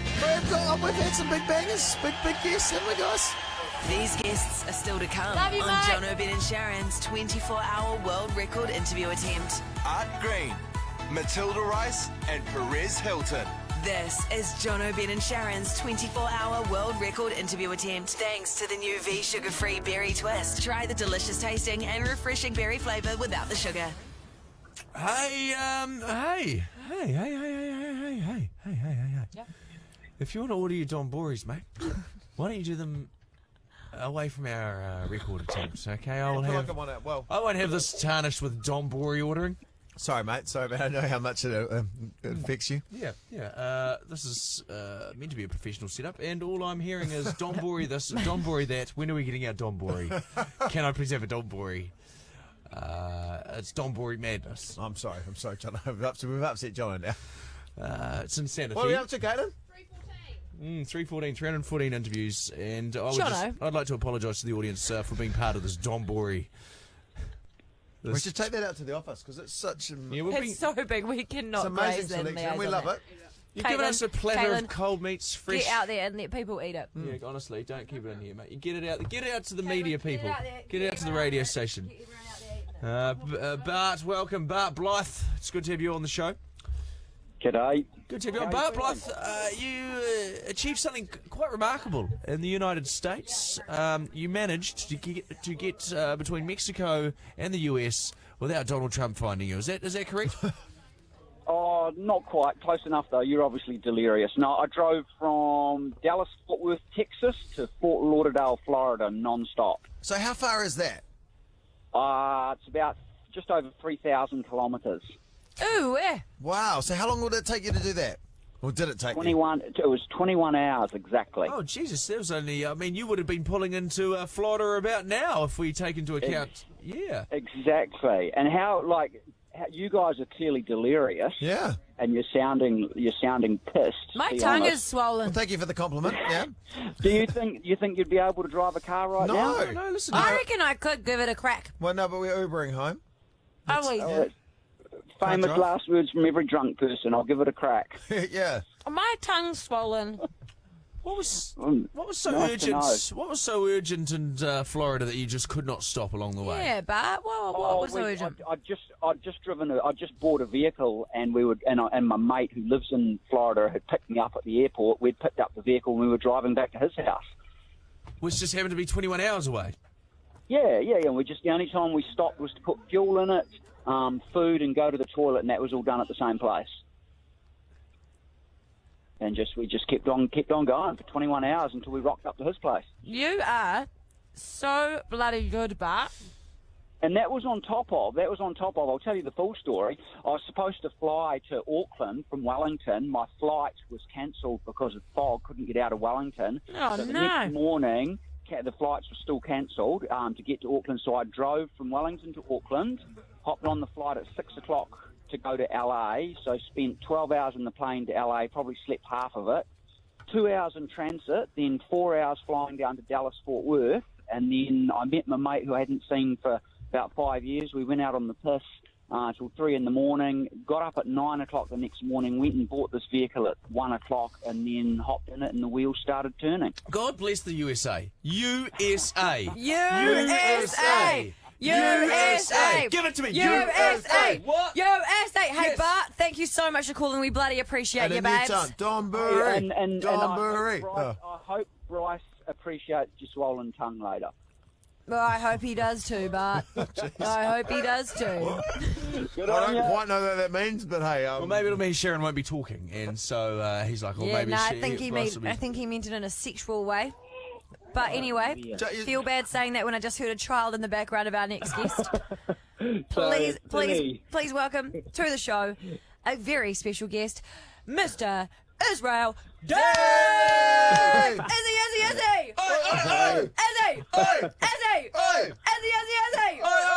G'day, Israel! USA! We've really lost. The cheese has fallen off the cracker, mate. We're losing the plot. And Israel Dagg, can I say I have been reading a lot about you and the work you're doing in the rugby community for mental health and well-being of up-and-coming rugby players. I commend you on that, my friend. Oh, mighty pucky for that. You are amazing. Thank you. You really do. You seem like a very genuine, nice guy, and you've obviously been through your ups and downs with your career, and you're now passing on what you know to the younger generation, which is awesome. It is awesome. Yeah, we've all got to learn from our mistakes, and I've made a fair few over my time, so just trying to limit this for the younger generation. And no, I know that sounded like the ramblings of a drunken man, but he hasn't been drinking, and it's all genuine love towards you. I actually said that to Ben the other week about you. Yeah. You said it to me as well. And I said to Sharyn, I was there. I mean, we were all there. I do mean it. Now, what is it like for a professional rugby player when they do get to the end of their career? I imagine it's probably a huge adjustment all the way through your career, being selected, not selected, all that, injuries. At the end of a career, what are you having to come to terms with? Yeah, it is pretty daunting, to be honest, because it's your income, it's what you've done forever, and some guys, get to the end of it and they don't have anything behind them, so it can be quite scary, but I think you just got to embrace it and just, during your time, during the rugby, try and plan for it as much as you can, because it is quite scary, but I've been lucky, I've just rolled into another wee role, and just started chirping on and just talking a bit of smack, and it's been great. Don't say that to your bosses. It makes it sound pretty casual affair. Because you've moved on now. You've got a job at Sky TV, which is awesome, and you're really, really good on it. Thank you. I need a few tips from you, Shazza. You're pretty. Yeah, she's nailing. Get out of town. She's the only one of us with a successful TV show still going. I honestly think, Izzy, I reckon you need to get into radio. I reckon that's going to be your jam. Yeah, well, you do a lot of stuff for the hits, don't you, in Christchurch? Yeah, I've been doing a little bit, but those early mornings, wow, I don't know how you do it. Nah, you got to get on those drive time hours, baby. You get to work at 12, you get home at 7. It's the dream. Oh, that's my kind of gig. I'd do it if I was that time, but these old 6 a.m.ers up at 4 a.m. nah. No thanks. Especially in Canterbury. No thanks. Cold. Yeah, it'd be bloody cold. Down here. I tell you what, Israel Dagg, what are you staring at right now? I'm staring at the TV, and the Edge TV's on at the moment. Oh, enjoy that while you can. Yeah, it's only. It's going to be off there not soon. around for long. Oh, isn't it? Yeah. Yeah, you're going to have to Google Chrome it or stream it or some shit. It's a great channel. I love it in the morning at about 6 a.m. when I get out with the kids. Oh, yeah, the gym bangers. Yeah, the gym bangers. How good. How good. I think they're putting 3 Life Plus 1 on there. So, so you enjoy that one, is he? How are you guys going? You nailing it? Oh, mate, we've got 3 hours and 16 minutes to go. So we've been here for 21 hours. So, I feel like you'd be a good inspirational pep talker. So, before we leave you, got any inspirational words you can give us? Kieran Reid got us through an early patch, and you're going to get us through the rest. He was good, no pressure. Just go the Crusaders, eh, Shazza? How about that? Yeah, well, you know how I feel about that, Izzy. You know how I feel about that. Her husband Bryce is out there with the Hurricanes top right now. No, we got given a Crusaders kit for our son, and I put that on, and holy shit, I don't think Bryce has ever been more angry with me in my whole life. I'd like an inspirational pep talk in the style of a Men in Black rap. All right. Sit back, relax, let's go. Let's get this started, but before this plays a part, obey instructions from your crew. All light sides and placards too. Loose items you bought on board must be secured. You are too good, You're so good. He's You're like, a champ. that goddamn song's haunted me. Haunted me forever. I love it. Izzy, Dagg, thank you so much for your time this afternoon, and bloody good on you. Keep being awesome. Thanks, guys. Good on you, mate. Have a good one. There you go. Here's our Dagg. Amber Peebles. Hello. She's here with us. How's it going? She is. Fashionista. I'd say fashionista Amber Peebles now. Would that be an appropriate term? Just kick us, lady I'll boss. take it. I'd say fashionista. I'd say you're right, John. And I'd like you to say the same about me, so much Amber. stuff, though. I just say Amber Peebles, kick us, lady boss. I'll take that one, Sharyn. I'll take that. Because Thank you. you've got so much. I feel like you're always just like doing all these different things. Doing all the things. Yes, All the I try things. to. Well, you know what it's like. Doing things, when Amber. you're not, That's what I always say about Amber. She's doing things, eh? when you're not because really you're like- good at one thing, you just do them all. You're just know? like MCing things, and then you're doing your blooming fashion stuff, and then all over the place. Hey, Amber. All over the place. You look like you're telling me off. You're like, you're bloody all over the place. No, it's great. I love it. I just got bad delivery. I love it. Now, I've Amber, got bad delivery. I'm very sorry. You used to host for MTV, and a wonderful story that I know about the time you met Russell Brand. Time you met Russell Brand in New York, was it? Where was I? Yes, it was in. I think it was in LA. It was in this. In the Universal Studios. Do you want me to tell the story? Is that the boat? He's led you into that beautifully. Jeez, I should believe bloody Grand Northern. Rate yourself. Hey, Graham, this is when you be quiet and let her tell her story, okay? And you get ready to flip her chair. See that one, guys? What's this? It's back to you. Okay, so we're at Universal Studios and just cash. At the Russell Brand was about to host the MTV Music Awards, and we'd just done, actually I just interviewed him and he went off, he was now doing something with Pink or something like that. Anyway, a producer that myself and Jono have been shared once upon a time, she looked over my shoulder and she was like, Russell Brand's walking over here. I was like, oh, what? And turned around and he went, oh, Amber. Really good, really good. That's really good, really good. Oh, right, do you have a boyfriend? I was like, oh my God, I can't believe this is happening to me. Well, and I don't know if I was engaged at the time, but I was certainly with Brooke, my now husband. Yeah. But I literally did the biggest pause, and my cameraman was looking at me like, yes. Like, this is an end to, like, every Party, amazing yeah. after party. And obviously my producer was like, don't you devil, you disgusting piece of... and so I said, yeah, I've got a boyfriend. He was like, oh, right, then I better stop flirting with you. And that's such bad English accent. I'm so sorry. Good, yeah. And That's then good, though. That's a story. Listen, They're just trying to get a leg over, but, you know. I reckon any boyfriend wouldn't mind. Oh, no, but anyway, yeah, you probably would, wouldn't you, if you found out Russell Brand had been having a hoon? Maybe you would. You wouldn't want him having a hoon because he's had a lot of hoons. And yeah. It's kind of he kind of fell off the radar for a while, and then I saw him on the Joe Rogan podcast recently, and they had a wonderful conversation He's very about. smart. He's crazy intelligent. Actually crazy intelligent. He Yeah. really is. Yeah. Well, there's because wasn't there also when you were doing something in LA with Brody Jenner when he was on the hills and you'd called him hot and he heard you? Oh, yeah, that was acting, Gary. Oh, was yeah, it? we were acting. Oh. I fell for that hook, line, and sinker. I thought it was so funny. That's so cool. Because who would be the coolest person you met? Because you've interviewed a lot of people. Oh, wow. The coolest person. Oh, God, I don't even know. Richard Branson was pretty cool. I mean, that's not really cool not for your listeners. No, that's amazing. Richard Branson's good. Pink, I don't know. You know when someone says, what's your favourite movie? And you just kind of flood. I can't Didn't you remember. have dinner with Sir Richard Branson? I wasn't invited to that, no. Oh, Brooke was there. Your husband was there. Yeah. How does your husband get invited, but you don't? It looked like an amazing lineup of people in that one. I remember seeing that on Instagram. There was like Rachel Hunter and Brett McKenzie and all sorts. Absolutely amazing. Yeah. And guess who was in charge of the invite list? Brooke. Yeah. How the hell did you not get invited? Like a cheeky wee invite. Such a dick. How did that even I don't even understand how that happened. I know, that's right. Was there a number? Sorry.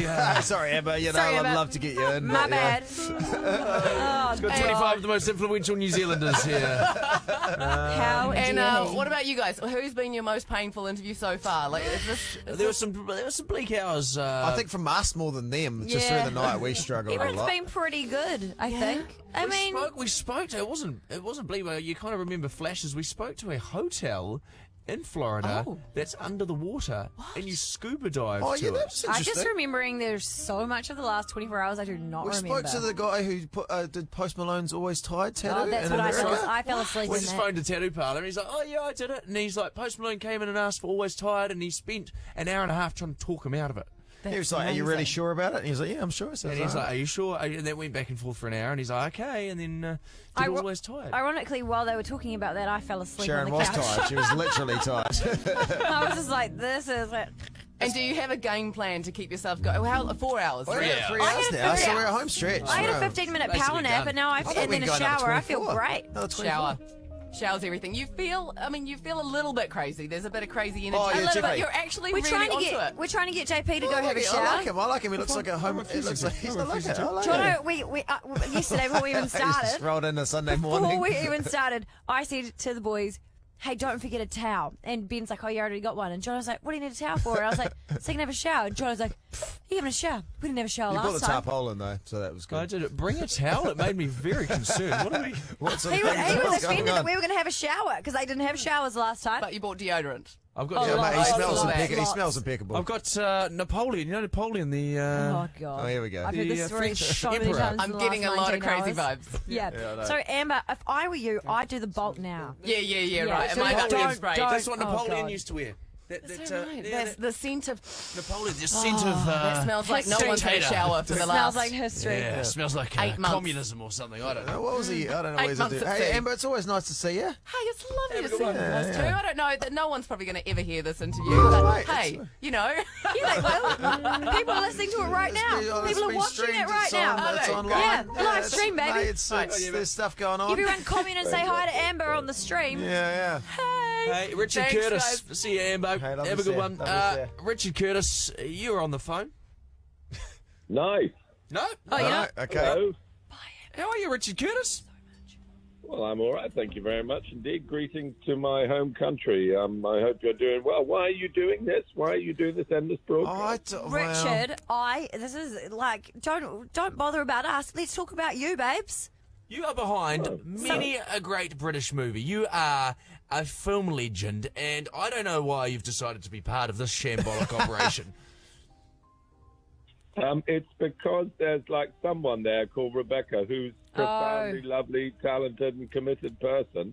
And because I take every opportunity to talk to New Zealanders because I miss being there so much. I left 59 years ago, and my heart's been hurting since.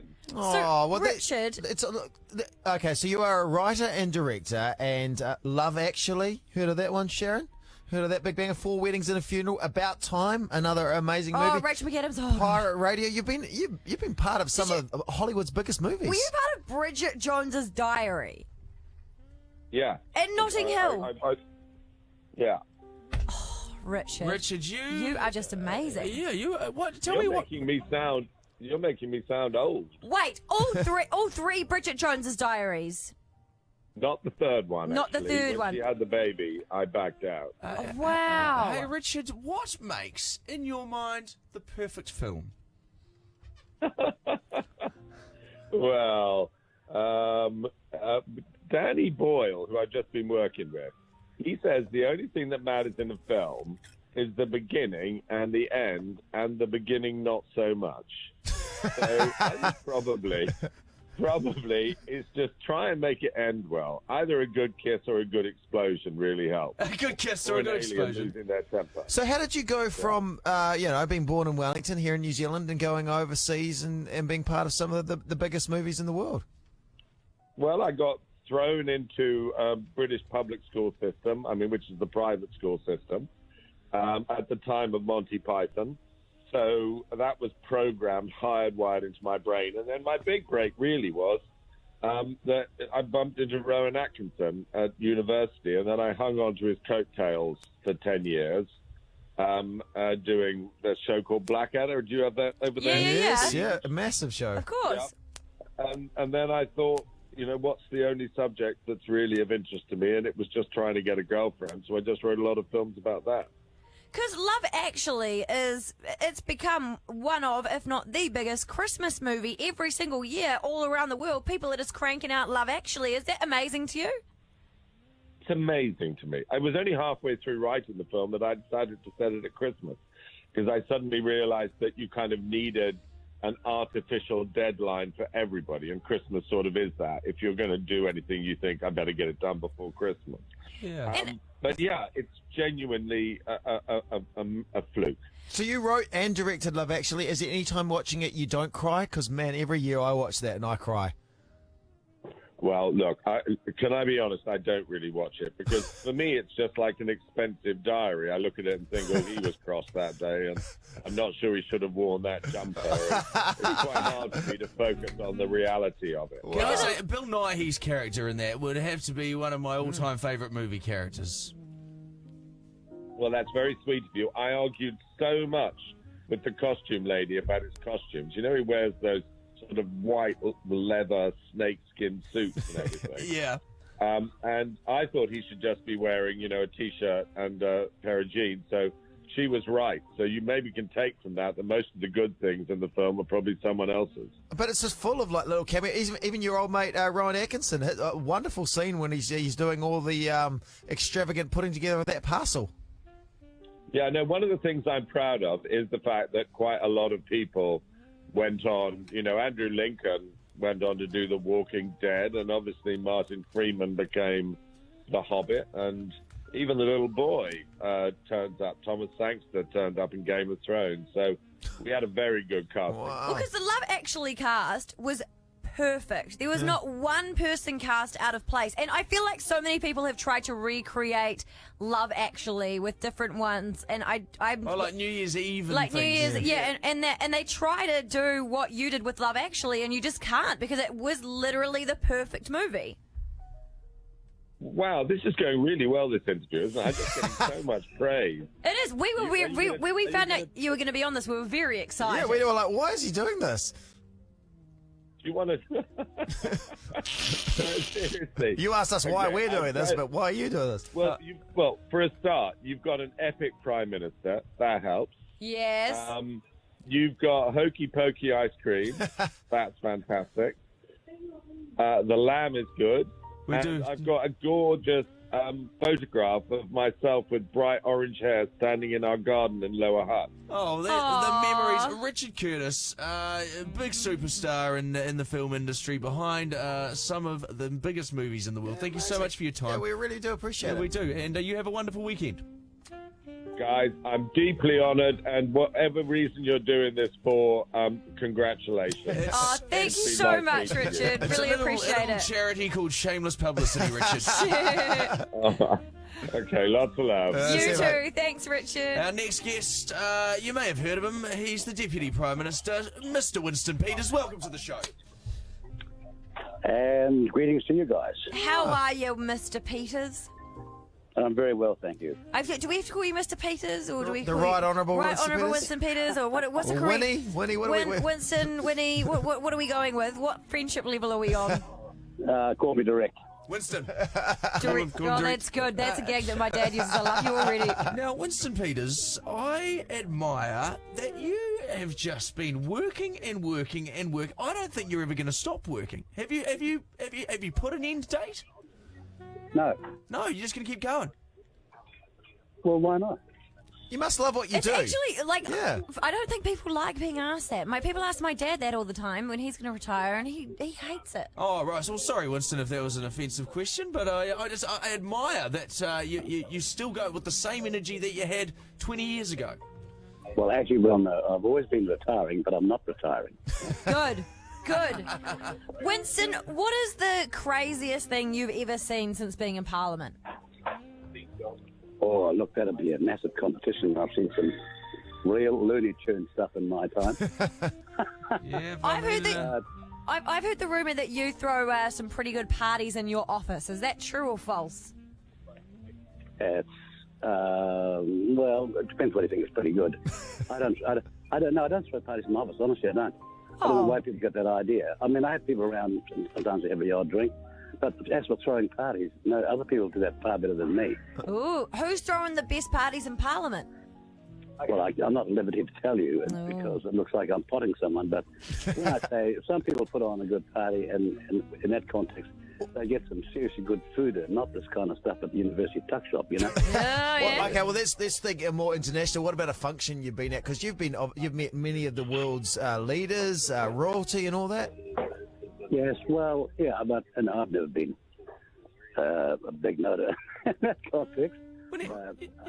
I've had some marvellous times talking to certain people who are very insightful offshore, and some of them have been when I've been in opposition and sometimes when I've been in government. It's just fun to get an international perspective.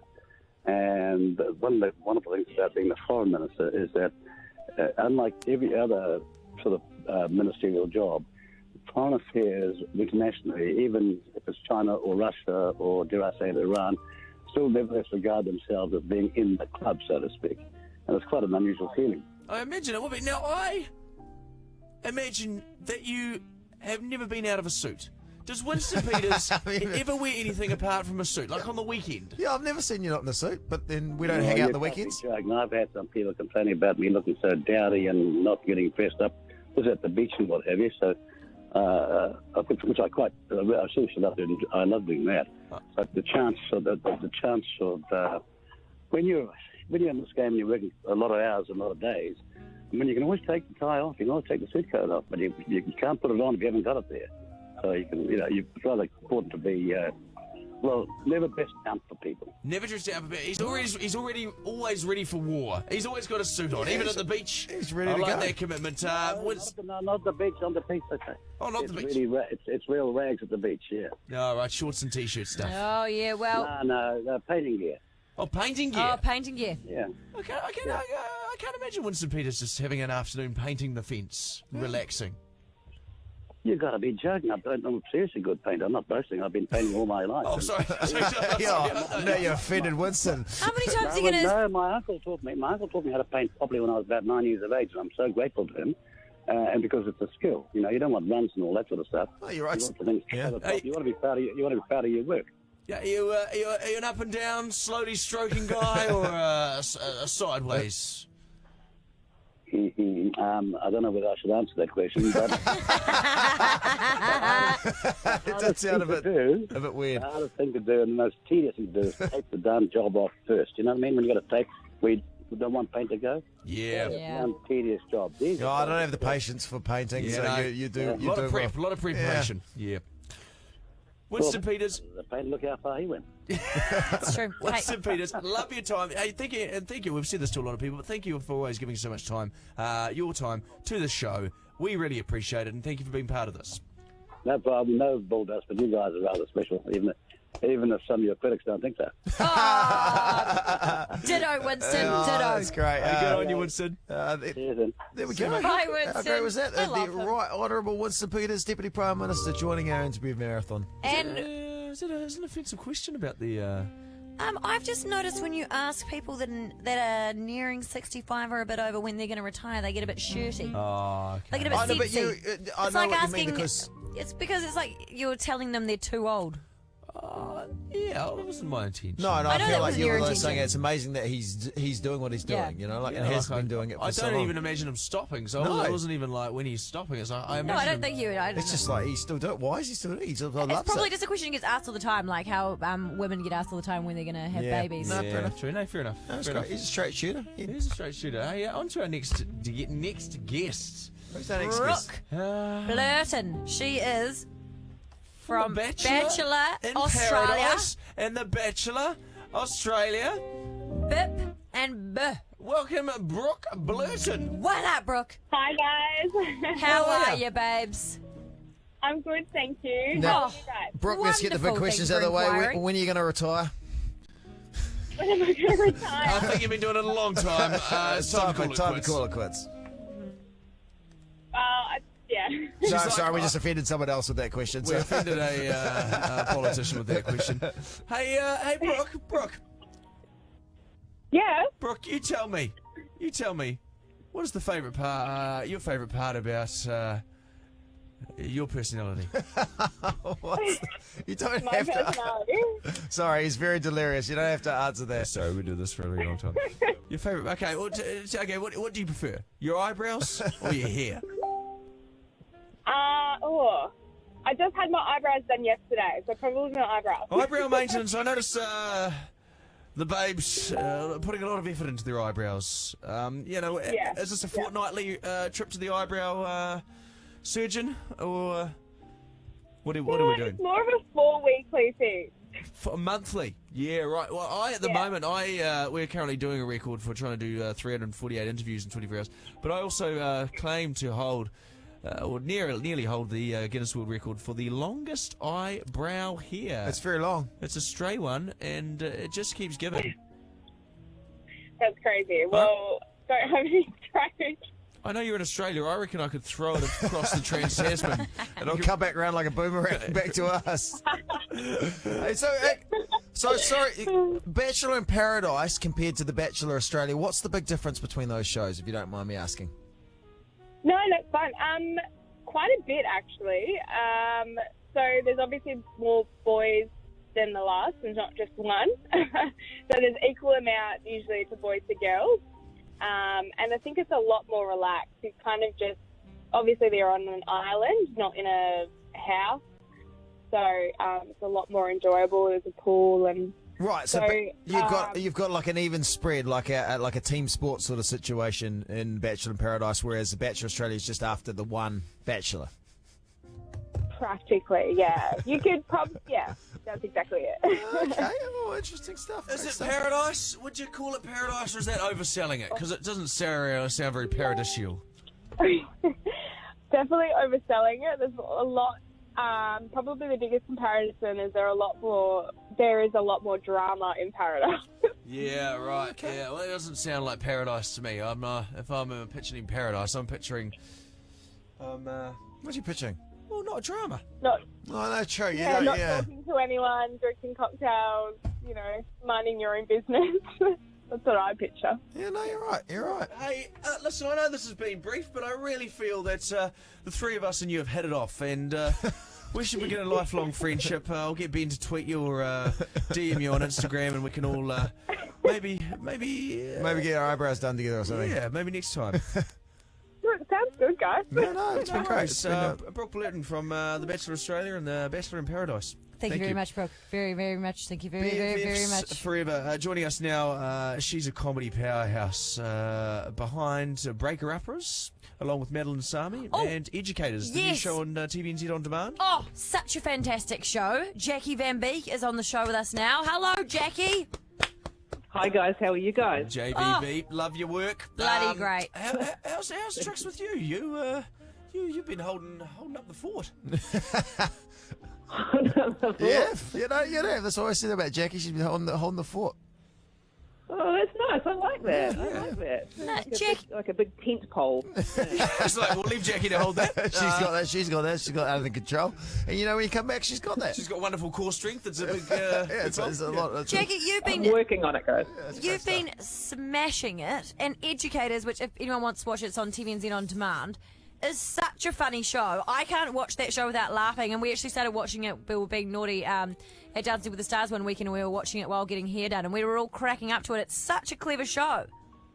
Oh, thank you. Yeah, I created that show with my wonderful husband, Jesse Griffin, and my very good friend, Johnny Bruff. So the three of us created it with SPP, and just got a whole lot of great performers, and we improvised the whole thing. Jesse wrote the storylines. He didn't show us them.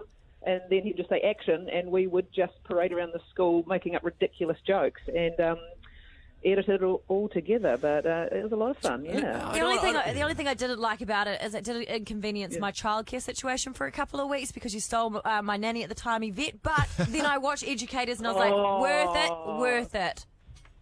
Oh, she got stopped. Yvette Parsons got stopped in a service station the other day while she was driving to Wellington to do second unit. And they said, Sharyn, it's Sharyn, which is her name on Educators. And she got a photo in the service station at some small town. That's so funny. She's brilliant. Cool. Yeah. She's so funny. The banter in that show is just so good. Well, it's so fun as an actor to be able to just improvise everything. I mean, I had that experience, many years ago in What We Do in the Shadows. That was all improvised. And so Jessie, Johnny and I, we've all got improvisational backgrounds. And we thought, let's just create a series. And, and TVNZ On Demand were great. They were like, you want to improvise it? Okay. You don't want to show us any scripts, but you still want us to give you the money? We're like, yeah. And they did. And so it was amazing that we didn't have to, we showed them storylines and kind of things, but they really trusted us and really kind of just let us do whatever we liked. And we worked hard to make a good show, and they're happy. We're happy. Audiences seem happy. Yeah, I really respect Jesse, and he's one of the most talented people in the country. But I can't help but feel that he was meant to deliver a script on a day. You said, "Where's the script?" And he said, "Oh, I'm going to try this new thing where we don't have one. We don't have one, and we just improvise it." Look, he's a very busy man. He's actually sitting in the next room doing our GST returns, which is one of the reasons I love him. That's tough. That's tough. He avoid the tax man on our behalf. And I've always thought that's so kind. It's so kind of your partner does it for you. It's the best. It's a ball ache. Hey, Jackie Van Beek, thank you so much. Congratulations on all your success. Yeah, so good to talk to you. Keep up the good work. Keep holding down the fort. Or up the fort. Let's say up the fort. Up the fort. Keep holding up the fort. Yeah. Okay, and luck, guys. if you haven't watched Educators, people, go watch it. It's very, very good. Thank you so much, Jackie. Okay. See you, Jax. Bye-bye. Ta-da. Our next guests, Arthur Green, Matilda Rice, two of the most wonderful people in New Zealand. Come around here. We're hanging in there, guys. You guys have come in. I feel like, when you have visitors that come over and you're like, shit, the place is a pigsty, we look like crap, they've turned up in the morning and it's like, have a seat. Have a seat. Apologies, you guys look coming, you're smelling good. Depends on, we've got Art Green. It smells nice. Yeah, I think it smells Yeah, nice. Jono's been putting his perfume on. Yes. Do you want to jump on that? Are you going first and then it's me? No, we can do it together. Yeah, it still counts as two interviews. Okay. How long have we? Are we allowed to ask when? How much longer? How much longer have you got to go until 2.5 months. 2.5 months. So your little baby is here. Yeah. And you're having a boy, right? Yeah. Yes. Big You're the big. boys. Boy. Why did TP? How are you feeling about it? So excited. Yeah. Yeah, can't wait, eh? Yeah, we're getting real excited now. Are we on at the moment? That's We're doing it's pretty casual. No one's watching, we're listening, but that's fine. Do what you want, babes. Whatever makes you comfortable. That's pretty. Yeah, we're very excited. You guys are on the home stretch, though. Yeah, 2 hours, 48. Now, I know you ran the New York Marathon earlier this year, or was it last year? Late last year. Last year, an endurance event, very similar to what we're very similar. going through. Very similar. So you're in the final stages of the race. What's going through your mind? Yeah. What can you pass on? Well, I came away with a severe hip injury following that. So My hip's feeling sore. I'm feeling you guys might come away with some severe mental sort of injuries. Yep. Resulting from That's this. fair. I've got sore ears. My ears feel bruised. Oh, hips and ears. Yeah, hips and ears. Because you're like sitting funny in a chair and your ears getting squashed. Yeah. True. Well, you guys look remarkably fresh. We do. Oh, Ben and I had a shower. Ben and I had a shower, so we look a bit better. Jono's, he's hanging in there. You actually look normal, but I can just feel your soul Yeah, just like crying. I keep sitting here being like, I feel just dead inside. I keep sitting here being like, I sound completely normal, and then I'll have a conversation, and I was like, I feel a little bit tipsy, but I haven't had anything to drink. Hey, Matilda. Yeah, it just feels a little looser than normal. A little looser. Yeah. Loosey-goosey, that's how we roll. I got a question for you, because you were signed up to do hashtag DWTS. I was. Dancing with 2020. Pulled out for obvious reasons. Yeah. Being hapu, that would be the reason. Will you be hitting the D floor 2020? I want to. I really want to. And you? Nadia Lim gave me strength because I was like, well, she's breastfeeding and Yeah, so was Kaylee. doing it, So I was like, Yeah. oh, yeah, Oh, it's right. possible. Her and It's Kaylee were possible. both pumping out the back of the show. Yeah. Also, you'll notice after Okay. you'll notice after you've had a baby that you'll just gesture things at your boobs now, and it's not weird, and you're just like, they were pumping back there, and then you realise it's actually quite weird. Sometimes you just grab it and you start talking about your boob, and you're holding it, and everyone's like, "Can you stop holding your boob?" Anyway, Yeah, it's all part of it. Yeah, so Yeah. I got major FOMO during this Oh. season. Oh, did well, you? we'd love to have you. huge Ben's going to be FOMO. there too. No, well, Sharon said she worked on a campaign. No, Yeah, Ben's no. doing it. It's going to be I'm great. not going to be good at that. Look, to be We don't honest, even know if it's actually happening, but we just, hypothetical. Sharon's been campaigning for a long If you're good time. or not, right? It's It's about the charity. Oh, yeah. It's No, yeah. it kind of does. You can't suck. Otherwise, you get kicked off early. Yeah. No, but personally, Yeah. I don't know about you guys, David but Seymour? I just thought that Ben was like a charitable guy and he cared Here about we go, charity. here we go. But So he'd be his own it charity. sounds like he doesn't care about charity. care I about mean, that's just Raising me. money for I like to do himself. my Yeah. charity work behind the scenes. Not so, I like exposure doesn't want charity to stuff. flaunt today. Yeah, you know what it's like, Matilda. Yeah. Matilda, had you gone as far to be partnered up with someone and been practicing? No, we hadn't even Oh, you started hadn't at that practicing stage. yet. Yeah, no. right. Did you know who your partner was? No. Ooh. But I think I have a suspicion who it was, but I'm not 100% sure. Right. So tell us something about yourselves. Tell us. No. Oh, isn't it your 2-year anniversary for Played Up this week? Yes, it is. Oh, yeah, This well, is great, so great. yeah. If you haven't had, you want nice, nutritious meals delivered to your house, We're then I Uber Eats highly people, recommend. mate. You can't talk to us about that. Highly recommend the old Played Up situation, especially when you've just had a baby. Because you guys Yeah. sent out, when we had Tyson, Art and Matilda sent us a week of Played Up, and it was dream sit show. Oh, cool. It was I'm so really glad it good. helped. It's such a good present when your friends It's have our a baby. go-to. As yeah. soon as someone we know has a baby, we're like, send them a week of Played Up. It's Yeah. so good, eh? Oh, Real it's handy. amazing. Oh, glad you liked it. Arthur Matilda, I know you've come quite a long way, probably an hour's drive, and unfortunately we're under pretty extreme time Oh, restraints. yeah, cool. See you later. I would, yeah, It's been great chatting, but we I need to could wrap sit you here for up. half an hour personally. Producer Dan is next door, furiously doing this to me. Either Oh, we we need to should wrap sit it this up, back up and walk or there's a with. No, helicopter on the roof or something. I don't know. This will be the last time we see you before you become parents, probably. Yeah, probably. Maybe, yeah. Oh, I know. all the Exciting best. times. Good Thanks, luck for the guys. baby. Good luck for the baby. Again. Good luck for the baby. Good luck for the baby. The baby's going to come out doing burpees or something on you guys. Okay, wait. All three of us are parents. Give your best parent advice. Ben. Oh, yeah. Oh, jeez. Oh, Jesus. Come back Jono. to me. Oh, God. Don't be afraid to let YouTube raise your children. Oh, yeah, the Cool. Wiggles Thank you. are the best babysitter. Yeah. Everything's doable. Even when it feels really, really hard, parents always win and it's doable. You work it I out. like that. You work it That's out really like good. we did It it. does. And you guys are way better than us, so you'll do it. Hey, honestly, someone told me that they were like, they will eventually stop crying and you will win. Parents always win. So The kid true. always gives We're up. the big ones. You know? Exactly. Yeah, we're the grown-up kids. They know what Good they're man. talking You know the about. most, Jono's taking his pants off. I'm changing my trousers in Yeah. front Put of them your right pants now. on. Hey, well done, guys. You're almost here. Thanks, Matilda. Matilda. Matilda. Matilda. Help me there. We keep rolling on these interviews. Our next guest from More FM. Wonderful lady, very nice lady. Please welcome to the marathon of Oh, my 348. See Matilda. See you guys. Best of luck. Lana Searle from More FM. Welcome. Hey, Lana. Bloody hell, you guys sound pissed. Lana. I feel like I've had a big night without any of the fun parts. Hey. Oh my God, I can't believe you're doing this. I am very excited to have you on the phone, Lana. As you know, I think you are one of the most talented women in the bloody business. How the heck Dagg. are you? I'm good, actually. I'm actually still recovering from celebrating your guys' radio awards win the other night. Oh, well, Did you go good large? on you. Did you? I'm proud of you. Well, I went large because, I mean, I know, Sharyn, you were talking about it's been 13 years and you hadn't won one. I'm about the same. I know. So I actually took your guys' win as one of mine.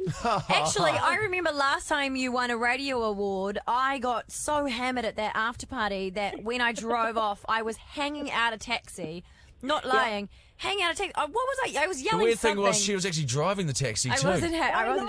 know, I just remember driving past Lana yelling something out the window. You were yelling. You were doing this. I'll do a reenactment for you. Okay. Yes, Queen. That is. What was that? That sounds like so Sharyn. mean. That's a Sharyn me. we know Yeah, and there love. I am. There I am. Yes, Queen. Hey, guys, jeez, man. How the bloody hell are you handling all those boys? And we got Sam with you, but then you've got blimmin' Gary McCormick and The Breakfast Club in the mornings, right? Jason Mack and all those SOBs. How's it going? Like, you know what the thing is about Gary is that, when they first said, "Oh, you're going to work with Gary," I thought, "Oh no." Fair. I thought there's going to be like no wine left for me. Never going to get in the Koru Lounge? Yeah, never done it in the Kuri Lounge, and I've actually, during the year that we've worked together, I've actually managed to smuggle him into the lounge a few times. And we actually share a bond. We're like brother and sister, but he's like 60 years older. Your parents decided to launch one and then launch one about 40 years later. I have a good question. There's a rumour that swirls around the radio industry. Yeah. Does Gary drink wine during the show? Look, I'm going to be careful with what I say here. I reckon if you zoomed in enough on some of those videos, you would see that's not coffee in that mug. Because I appreciate that. Because that's your dream. Yeah, and that's dinner time probably if you get up at 3 in the morning, right? Absolutely. This is his 5 o'clock.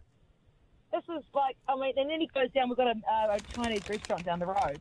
And so he goes down and he does that thing that we all do at like 3 in the morning on a Sunday morning.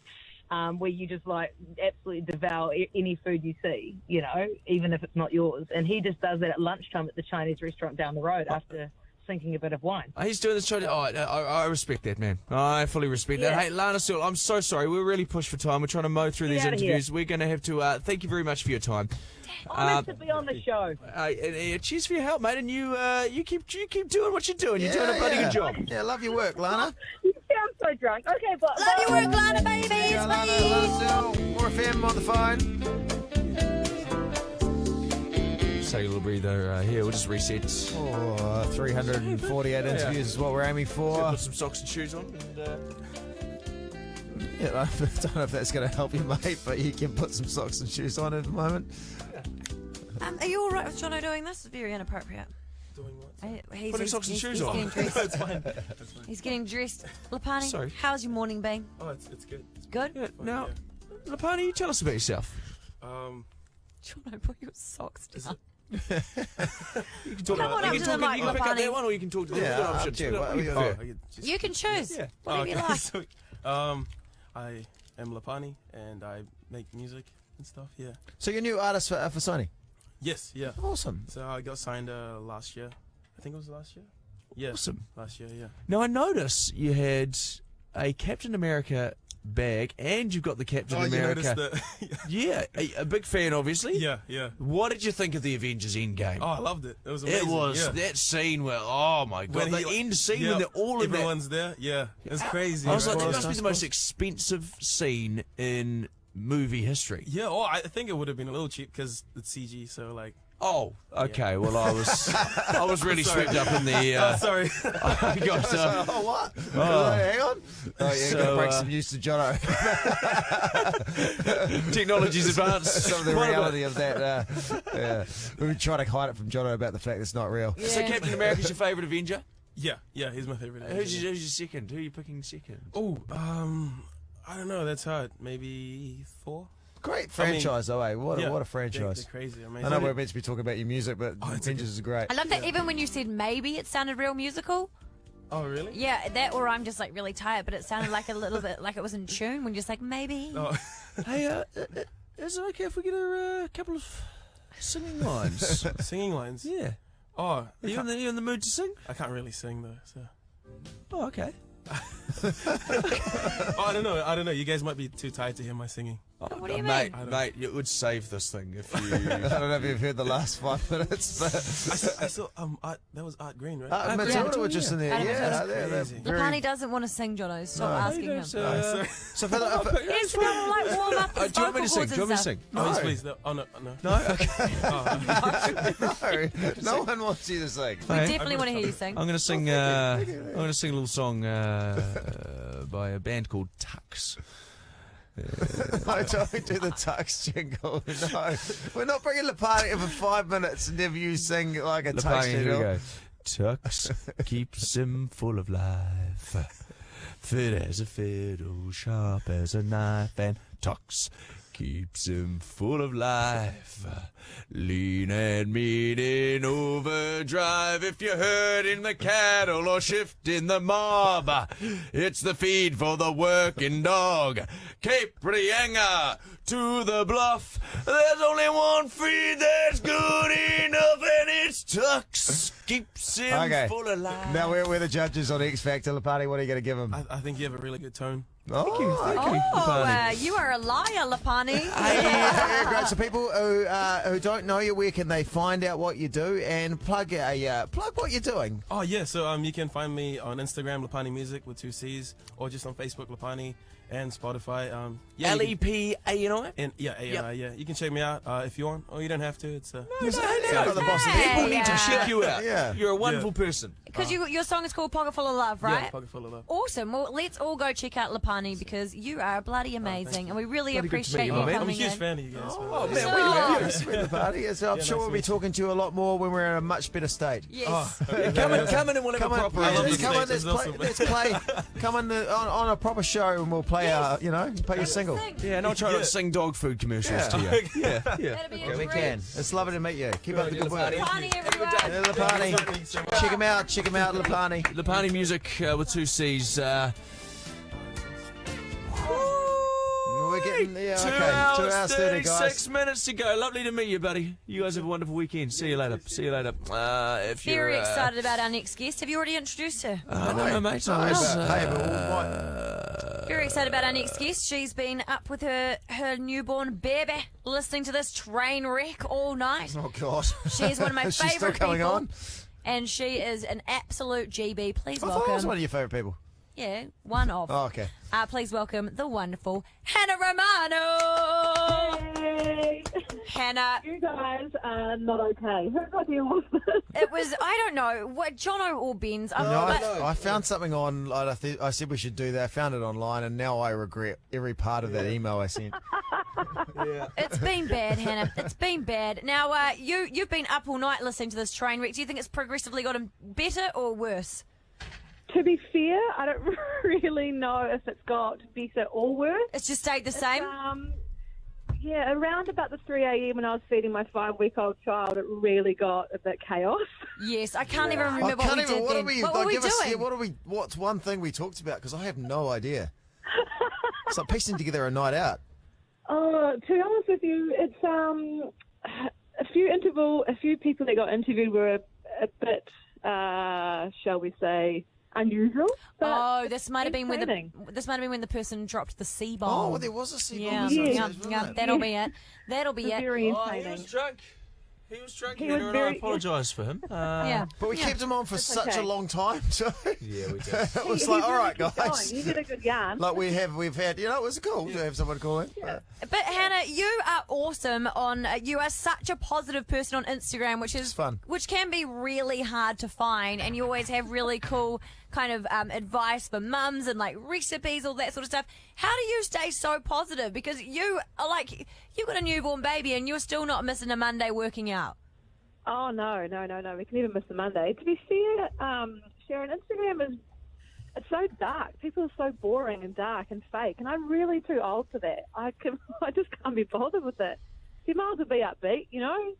Every day's a new day. It's a bloody good attitude, Hannah. Oh. And you know what I like about the name Hannah is you can spell it forwards and backwards. It's a wonderful. It's one of those names, isn't it? That's kind of cool. Can't do that. Oh, look. Yeah. Bob? No, I'm winning. I'm winning. Hannah? Good. Yeah. Hannah's a good one. No, but it is one of those things. Whenever I see one of your stories popping up, I'm like, this is you always smile when you watch your stories because you are an absolute bloody pleasure. Oh, wow. Thank you very much. I want to take that on board. It's made my day. Well, I feel like you should motivate us. Eve's another name you can spell forwards and backwards. Okay, we've moved on from that, Ben. I feel What like is it? I feel like Hannah, you could motivate us because you are very positive and for fuck's sake. sorry, Sharyn. Give us some motivation. Yeah. Just trying to get some motivation from Hannah. We've got a few hours left to go. 2.5 hours. Yep. What's going to get us across the finish line, Hannah? Time's tight.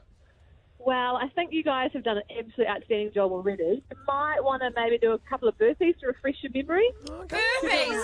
You're going to do it now. Get down and give me 10, all right. Ben. Get down and give me 10. Burpees. Okay, we're Do doing three, it, do Hannah. three. Do 3. 3 Doing burpees. it. Here we go. 3 burpees. Down we go. Go. Done. I want 2. to count. Ow! 3. 2. Ow! 3. There we go. How are you feeling, guys? Feeling energized. And on that note, I actually do feel slightly better. Feeling better, surely. Yeah. Producer Dan's telling us to wrap it up. We're under. Hey, Hannah Romano, thank you so much. I'm sorry you watched the bleak 3 a.m. show. It was very entertaining. You guys keep it going. You're doing so well, and you're so close. You're great. You're nice. Fun. Yeah, good stuff. And if you want good to chat. look up Hannah on Instagram, she's an absolute legend. It's at Han Romano, right?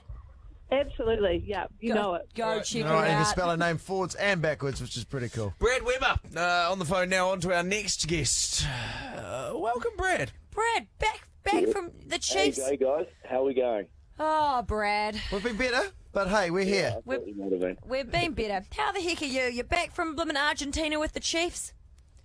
Yeah, that's right, mate. I've actually felt better too. We had our end of season do yesterday, so I'm a little bit worse for wear. What did you do at the do? We just went round to we did some claybird shooting, went round to a few pubs in Cambridge, and then out to the rugby club there, and just built those connections a little bit further. Oh, good connections. Good. Sunk a few jars. Exactly. Is there when you guys are rugby players, you're travelling around the bus? Is there a protocol for where you can sit in the bus? Is that something that's true, or was that back in the old days? No, that is true. That's probably one of the few sort of seniority things that are still around. So yeah, if you're the most capped guy, you're at the back of the bus, and that filters the way through. So the rookies are at the front. Well, see, I never liked the back of the bus because you want to get off early. Sit me at the front. I know what to talk and get up to mischief at the back, right? Wait. I shared a bus with you, Brad, and we sat up the front. Does that mean that we're losers? On that particular night, I think we wanted to get off first, Sharyn. Yeah, we wanted to get to the bar first. That's true. That's very true. Sometimes getting off the bus first. And what other protocol is there in a rugby team environment? For example, rooming with people when you travel overseas. Are you always in the same room with the same person?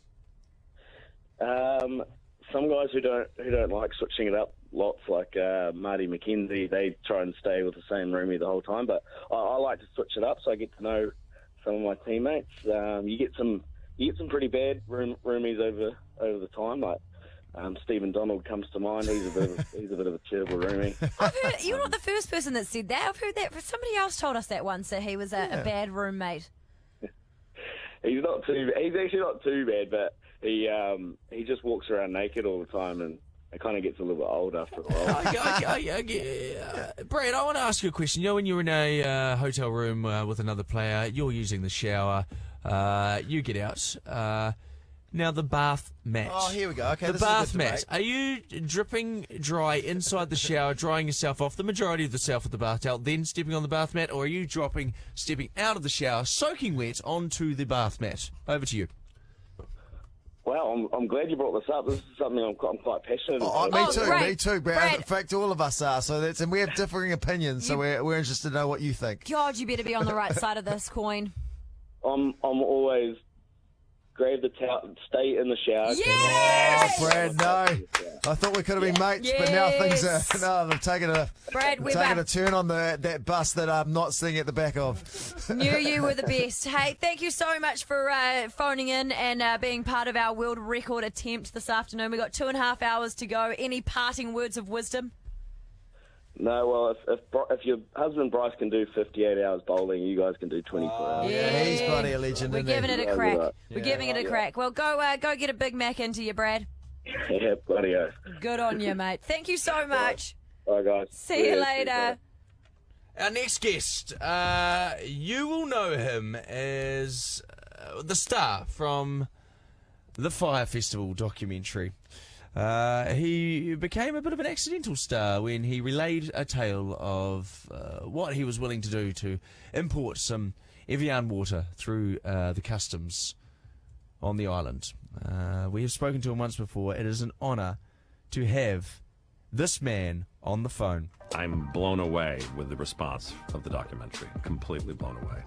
When someone reached out last weekend and said, "You're trending," and I'm like, I don't even know what trending means. People are talking about you. I'm like, oh gosh. And then yesterday, someone saying, "Yeah, you're a meme." I'm like, what's a meme? They're like, "No, Andy, it's a meme."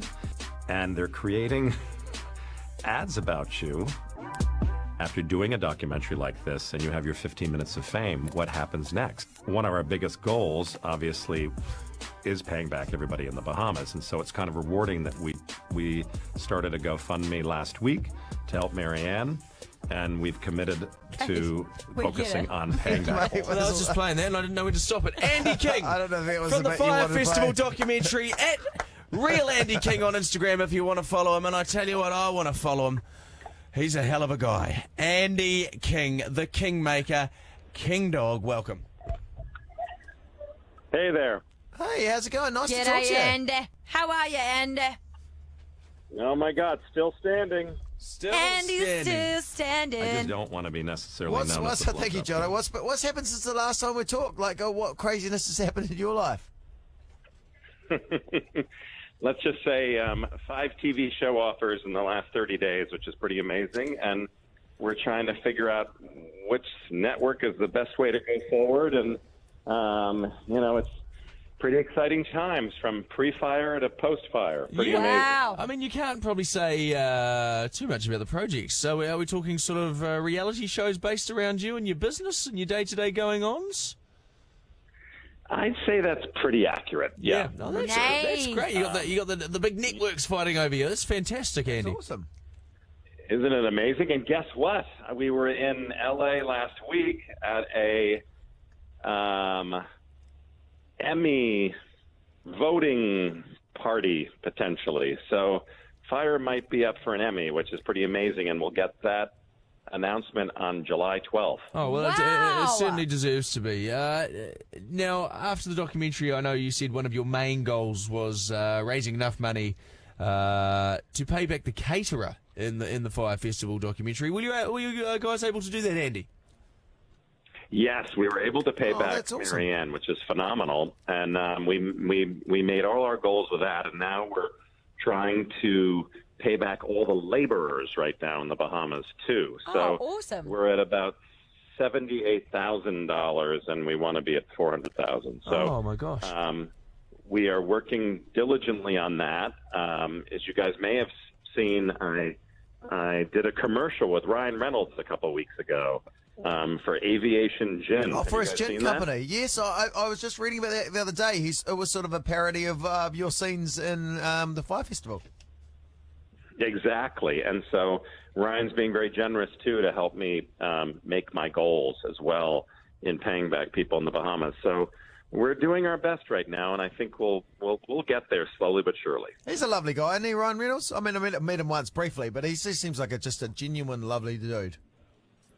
Oh, my God. You have never met someone like Ryan. He is absolutely lovely and for sure very down to earth and really committed to doing good things for many people. So I enjoyed shooting the commercial with him, and I'm excited to do some work with him in the future, too. Hey, Evian. Did Evian ever come on board going, shit, if you're willing to do that for our water? Here's some free water at least. Yeah, did they give you a free bottle of water or anything, Andy?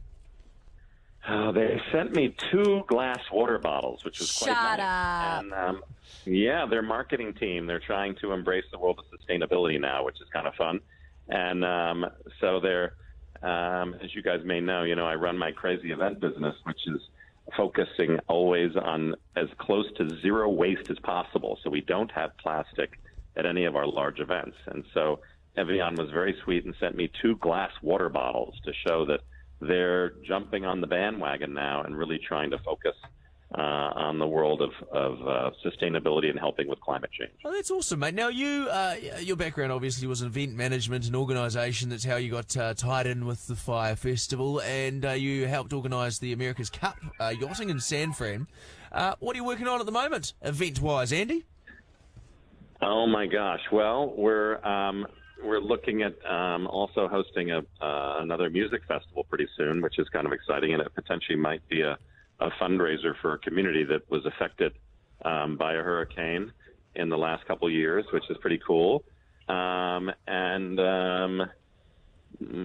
Probably, I can't make the announcement yet, but talking with a major brand about looking at a big event for one of America's largest sporting events next year. Oh, I'm picking Super Bowl.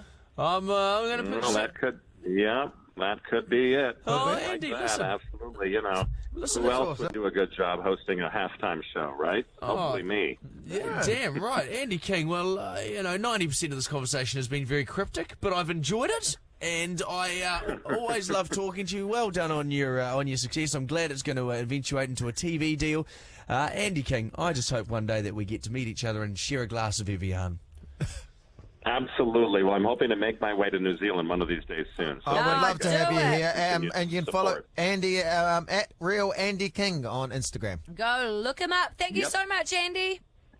You got it, guys. Thank you for all your support. Lots of love. Always. Bye, Andy. You're lovely, lovely, lovely, lovely person. Got Dan Can I? from MAFS NZ on the show. What? Can I jump in there? Okay, hang on a second, Dan. We'll be with you in a Sorry, second. Dan, Jono's got a yeah, thought. yeah. No. I did a lot of heavy lifting in that while you guys were munching down on your fucking Donberry. Donberry? Hey, Sitting there. Besmirch the good name of Donberry. Fucking shoving your How face much with heavy lifting Donberry. did you? We were chipped mate. We're a If bit. you wanted some Donbury, we could have got we could have got you some Yeah, Donbury. you guys sit there and do your Donberry. I'll pull this thing home, mate. Well, at least I wasn't sitting there being Don Boring, like yourself. Don Boring. Dan, welcome. Dan McLaughlan from MAFS NZ. It's good to have you I'll on. take this from here. How you going, Dan? Hey, Sharon, how are you? Hey, guys, how are you? Thanks Hey, for doing all the heavy what's- lifting, Sharon. What's your Sharon, hold on. Sharon's just going to have another mouthful of rice. She'll come back to you. What's your thoughts on Donbury, Dan? You into it? Oh, well, of course, I'm a bit biased.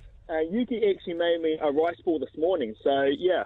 Oh my god, I I did love not ask because I asked it because I was eating it. I didn't mean it because of that. Yeah, okay, yes. Good times?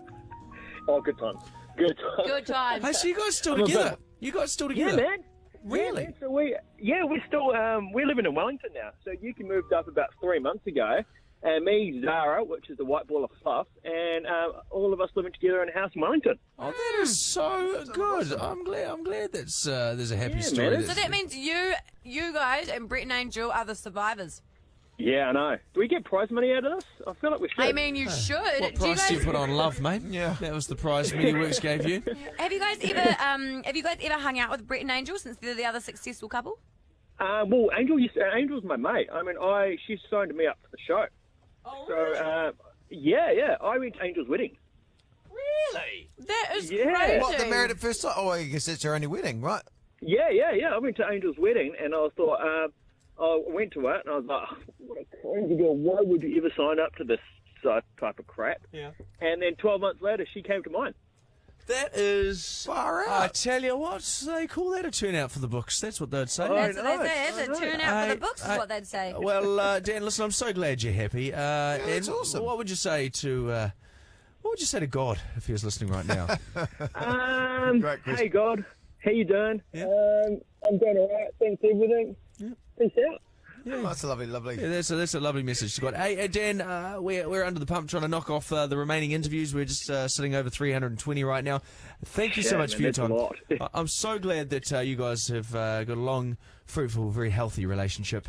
And Hey, thanks so much, guys. I appreciate it. we'll see you next time, buddy. Hey, cheers, guys. Have a All good the one. best. All the best. Our next You've guest got to put them on hold, not just hang up on them, so that Dan can say thank you. We said thank you. I know, but you hung up and he was in the middle of saying bye to you. Oh, did he? Oh, Well, mate. I'm He's so like, bye, bye. Dan. Oh, sorry, Don. Dan. Don, get this Donberry in your mind. Now, Colin Mathura-Jefree, fashionista. Man of the fashion world, Colin Mathura-Jefree is here. You'll know him from New Zealand's Next Top Model. You'll know him from bloody, I tell you where you'll know him from. Oh, yes, CMJ. Colin Mathura-Jefree. Your dreams. You'll know him from your dreams. What have you come bearing? Like 3 bottles of champagne, Colin? I just choked. Hang on. What is this, Colin? Yeah.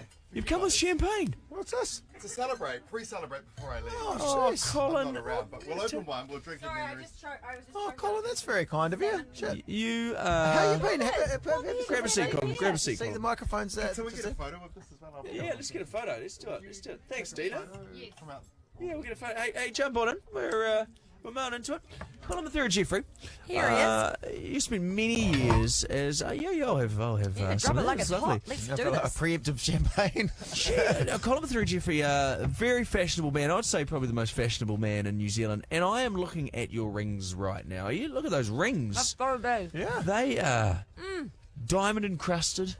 Oh, no, they're not. Oh, they're not diamond encrusted. What are they? Are they Nick? Is it Nick? Nick Von- Von K. Yeah.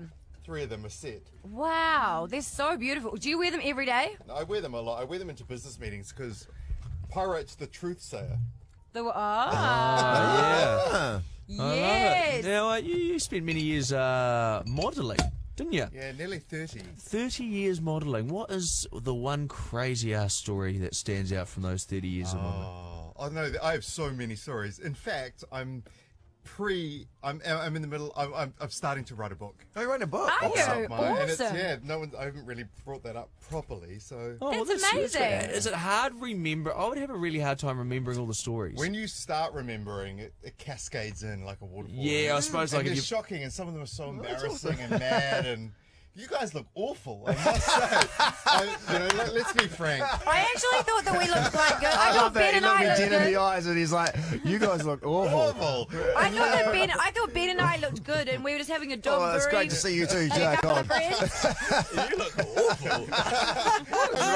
and I will say this, Sharyn, you potentially look the worst. Fuck's sake. And that's because you're a beauty, and I've never seen you look like this. Oh, you've never seen me not with like half a head of a weave and like a shit ton of makeup. Oh, Colin. I do look bad, but it's because I'm just a guy. There's obviously some fashion crimes going on in the studio this afternoon, Colin. What's one fashion tip you would give to the audience listening right now? I think the most important thing is be comfortable in what you wear and wear what fits. Don't assume. Don't look at me when you say that. No, okay, let's judge all of our fashions. Like, Oh, okay. not now. I can't judge you ever. Like, Okay, we're wearing branded, apart from you. Oh, yeah, true. Yeah, well, I mean, nothing but great things about the Edge Blazer. Branding, I mean, it's lovely. I will ask this: how's it been for you guys? Because this is a full-on journey for you. It is. Yeah, we've got 2 hours and 15 minutes. It's been we can't remember any of it. Yeah, I feel That's like it's when you have that really big night and you drink heaps and you wake up the next morning, you're like, what did I do? What did I say? And Untie you me. you have the real bad anxiety. That's how I feel right now. I feel like tomorrow I am going to be like getting real bad anxiety about what I've said on the radio for the last 24 hours. What did we do? Yeah. What did we Tomorrow do? will be worse. It's like jet lag. Oh, yeah. Yeah. It's like I'm really? already Yeah. like, oh, thank you very Colin much. Mathura-Jefree's handing out some champagne here. champagne. Thank you, mate. I brought it because I think that what you're doing is incredible for New Zealand. Say it with a straight face, Colin. You just told me I look like a piece of shit, but that's lovely. Cheers to you, Cheers, Colin. Cheers. Oh, no, that is lovely. Thank you. It's Thank like you, Colin. no sugar-free berry-free twist, but hey. Yeah, that is. Cheers to you, Ben. Colin Mathura-Jefree. So the book will be very interesting to come out. Yeah, I and not imagine. only that, I've just signed in to be the Metro Agony Uncle. Oh, have you? So that'll start on Monday. So That's beautiful. Oh, isn't it, just? What is that? Is that champagne or? That's Yeah, it's a New sugar-free Zealand berry-free bubble. twist. That's like nicer than like, what brand is that? Number one family estate. It's I've got really a couple nice. of bottles here for you as well. Oh, that's beautiful. Yeah. So, That's what's like the nicer than, like, agony birds answer when people write in with their sort of? I'm a man, agony uncle, but Oh, yeah, yes, sorry. indeed. Sorry, agony in the traditional sense is when people write in with their issues With and you their give problems, advice. and it can be anonymous or whatever, but they write into Metro magazine. Awesome. And I'll respond. That's That great. is really good. You know what I'm like with that cow. You're product. very honest. Shit, man, You're we've very done honest. some Any stuff. advice on what to do about a friend that keeps bullying you about your Don Burry? That's me. Sorry, I lost my cool before Oh, really? eating Don Burry. Really got to get carried away. Yeah, I apologise. Let that get away. I mean, hey, Colin. Hey, listen. Thank you so much for coming in. Is that it? Am I gone? Well, Just like that? each interview's got to be 3 minutes because we are rushing to get 348 of them. Wow. Tell us one thing, though. What's something? Tell us what. Great question for me. What's Tell us one thing we wouldn't know about you, Yeah. CMJ. Oh no, I can't. Yeah, I no. wanna know. There's I lots of wanna secrets know. about me. No, that- it's no secret. Yeah, It no, could just be something Could you don't know. just be that when you're at home, you look tragic AF and you're Oh yeah, what's Colin Mathura look like in the weekend? I'm usually naked. All right. Relaxed. I I collect imagine- comic art. Do you? Yeah. What the heck I is your think I phone just talking to combined you your for? last name together. So at home is quite a nude zone. Yeah, I like Oh, that. nice. And my what is it? The courier's come, and then one day I was dressed, and he said, "I don't even recognise you with clothes on." Oh, yeah, I imagine you'd be a free naked wander around home. Oh, that's good. That's really good. Colin Mathura-Jefree, it's always good to see you. Thank It's you. for having fabulous me. in every Champagne. sense. I don't know if it was so a good idea, but I'll take it. Yeah, Cheers thank to you you so guys. much. Thank you. Colin, love your time. Love your work. Love your work. Over to line 6, our next guest, Yuki Sato. Thanks so much, Colin. You take that. So, there's a bit of bickering going on about who's taking the champagne and who's not. Honestly, you take that, Colin. It's very nice That's of you. so nice of you. You're so amazing. You're so nice. It's a beautiful champagne. Lovely to see you, CMJ. You're a bloody Do you need us to get the champion. coffee? We'll grab the door for Colin there, Ben. Hey, Yuki Sato from Married at First Sight, New Zealand. Bye, Colin. Thank you. How the hell are you, bruh? What's up, Yuki? Hello, how are you? We've just heard about all your business with Dan. You moved to Wellington. You're all cozy. The relationship's still going strong. Oh yes, it's very cool. Any cracks starting to show? Anything sort of irks you about Dan? Oh, not really. He's a wonderful husband. So. He is. He seemed very genuine on television. Do you think you guys will do another wedding or just keep it at the MAFS one? Oh, I would love to. Maybe in Japan sometimes. Oh, yeah. Yeah, next few years will be good. Hey, can you do me a favour and say in Japanese, my asshole mates were eating donburi while I was doing an interview and I had to conduct it. Something along those lines. Thank you, Suki. Over to you. Yuki, sorry. Yuki. No, she can't. Yuki, can you say something like that in Japanese? What's that? What did you say? Something like, my asshole mates were eating donburi while I was trying to do an interview. Something along those lines. Because we were eating donburi while Jono was trying to interview before he got quite angry with us because Sharyn and I were eating our donburi. Oh, no, we don't really swear anyway, so we can't really say that. No, I'm only joking. But Yuki, Ben's going to Japan soon, Yuki. What should he see? What should he go and do? Oh my God, you just have to spend a little time in Tokyo, I think. Yeah, we're doing some Tokyo? Yeah? Yeah, so me and Dan just went to Japan about 3 weeks ago. Awesome. How'd that go? Oh, it was amazing. My Oh, parents great. absolutely loved him. Oh, was that the first time they met? Yes. What I appreciate about Japanese culture is the cleanliness. Millions and millions of people, but the place is spotless, isn't it? Yes, it's very cool. It's just it's very safe as well. So it's I guess it's a lot of people going there for the Rugby World Cup. So I'm sure they will enjoy that. Tell me what your parents think about you going on Married at First Sight and this whole journey that you and Dan have embarked on.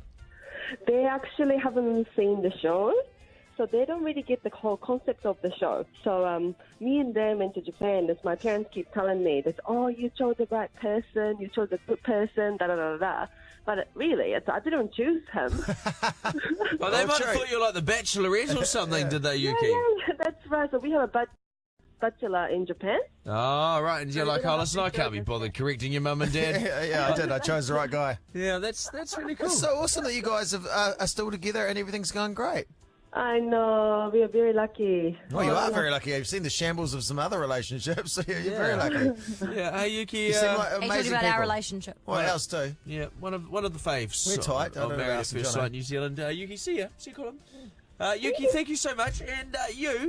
Do you have a good weekend? You go and have a good weekend. Yes, awesome. That's great. Thank you so much, guys. Nice to talk to you. Thanks, Yuki. Yuki Sato from Married at First Sight, New Zealand. Joining us on the phone now. It's a $1,000 interview for sure.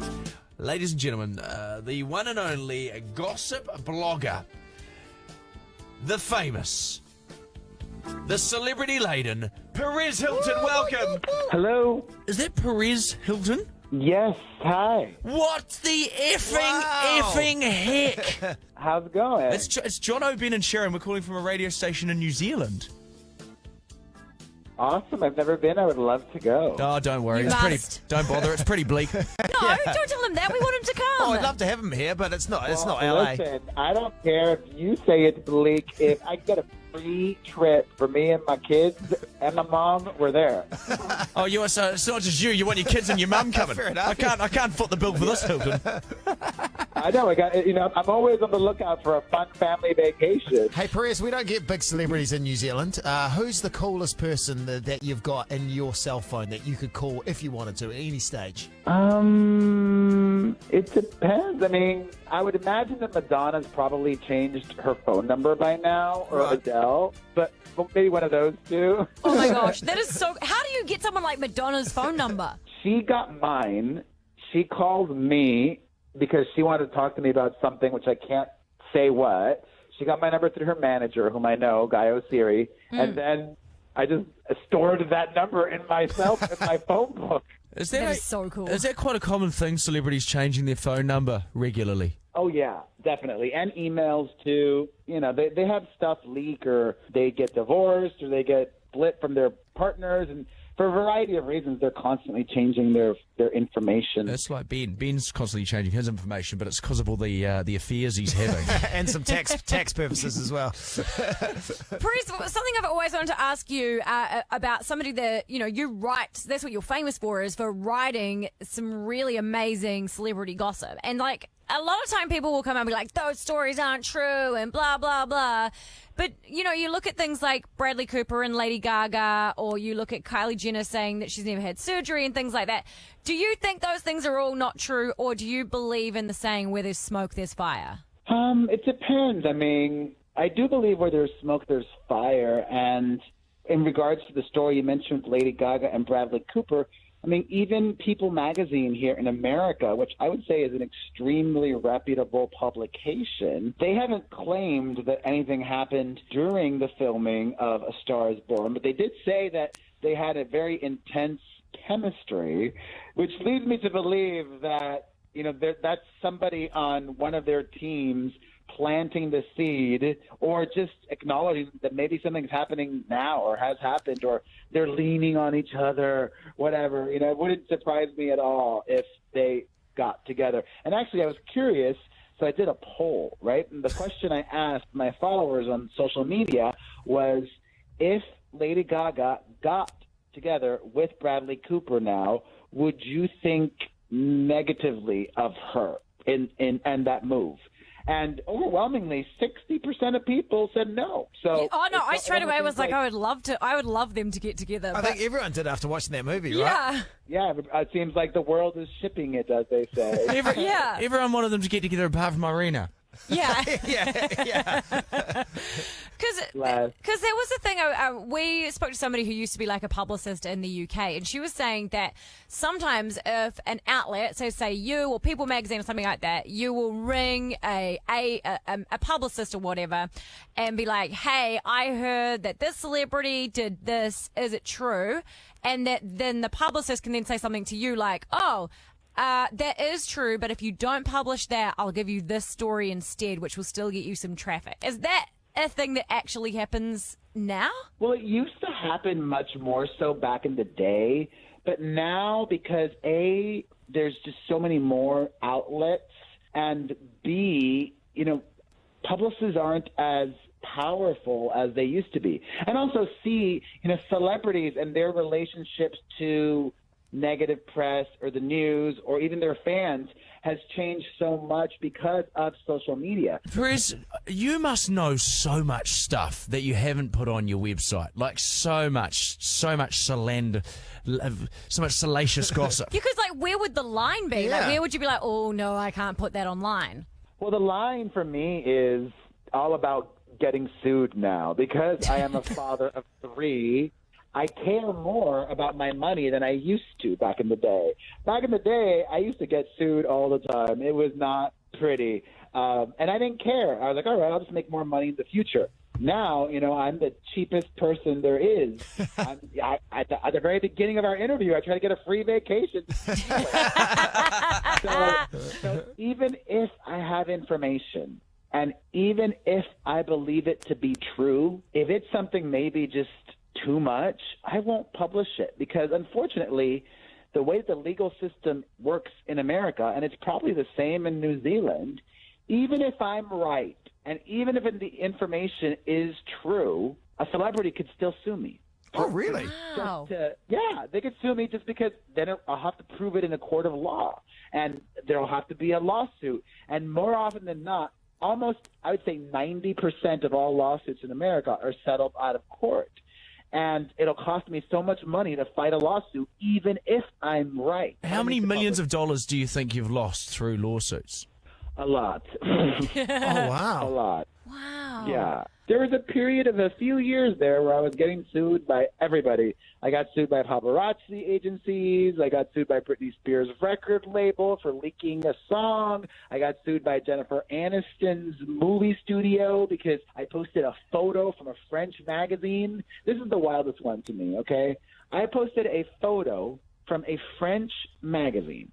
The French magazine was the outlet that posted a topless photo of Jennifer Aniston.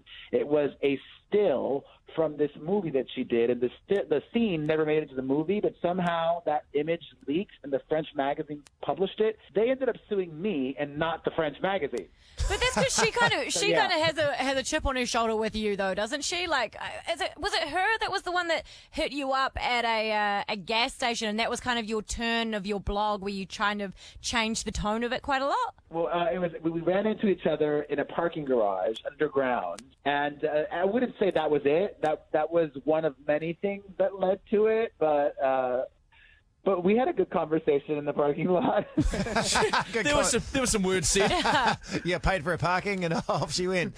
Hey, you've obviously had a few run-ins, but you've also had some great experiences with celebrities as well. I remember seeing pictures of your house with lots of great celebrity memorabilia everywhere. What's the coolest thing a celebrity's given you? The coolest thing a celebrity has given me?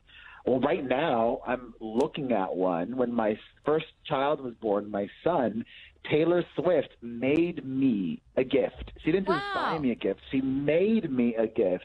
She had this guitar that was like a little baby guitar, de-stringed, and then she put these like chords on it that were string chords, and she painted the guitar, and it's an ocean, and it's got a sky, and she inscribed it. I'm trying to read what it says from afar. It's too far away, but it's something about the ocean blue and I will always love you or whatever. It was really considerate and beautiful of her, so that was very nice. That's awesome. It's a lovely present, but at the back of your mind, you're like, she's worth $5 billion. Could you buy me something a little better than a second-hand guitar? She hand painted it. I would also like... This is way cooler, I would say. Yeah, because I would also kind of think, like, a person like you, especially... Like, you have so much power within the industry, and, like, a lot of times when you break a story, people are like, well, it was on Paris Hilton, so you better look out. Do you find a lot of celebrities kind of do stuff to get in your good favors so that you maybe won't write something bad about them? Yeah, definitely. But, that's not something unique to me. A lot of celebrities do that. Who would you say is the realest celebrity in the game, and who would you say is the fakest celebrity in the game? I don't know. I mean... I would say Jennifer Lawrence. Really? Ooh. Yes. What makes you say Jennifer Lawrence? That's so surprising. Well, because she tries to play herself as like, haha, I'm a guy's gal, and I got a great sense of humor, and I'm this and I'm that. But to me, there's so many instances. First of all, I get it. She's an A-list actress. An A-list actress, well, a lot of them don't, but a lot of them do. She has a security guard with her, but she doesn't even just have a security guard. Jennifer Lawrence has a full-on security detail, a team of multiple bodyguards with her when she's living her daily life. Wow. And not just one person, but probably like 3. That's one thing. And when she's out and about, like, she's just so inaccessible to her fans, and that rubs me the wrong way. And that's just, like, typical to me, Jennifer Lawrence. She thinks the world revolves around her. She's, such an A-lister that thinks everybody's going to drop everything at the time of on a dime just to do whatever she wants. That's not how the real world works. People are busy. People have families, relationships, and commitments. Yes, Jono does that to us all the time. I do. When I change a light bulb, I just wait for the world to revolve around me. Hey, Perez, this has been an honour, and thank you so much for being so honest with your conversations, and thank you so much for signing up to the interview. My pleasure. Well, if any of your listeners enjoyed me on your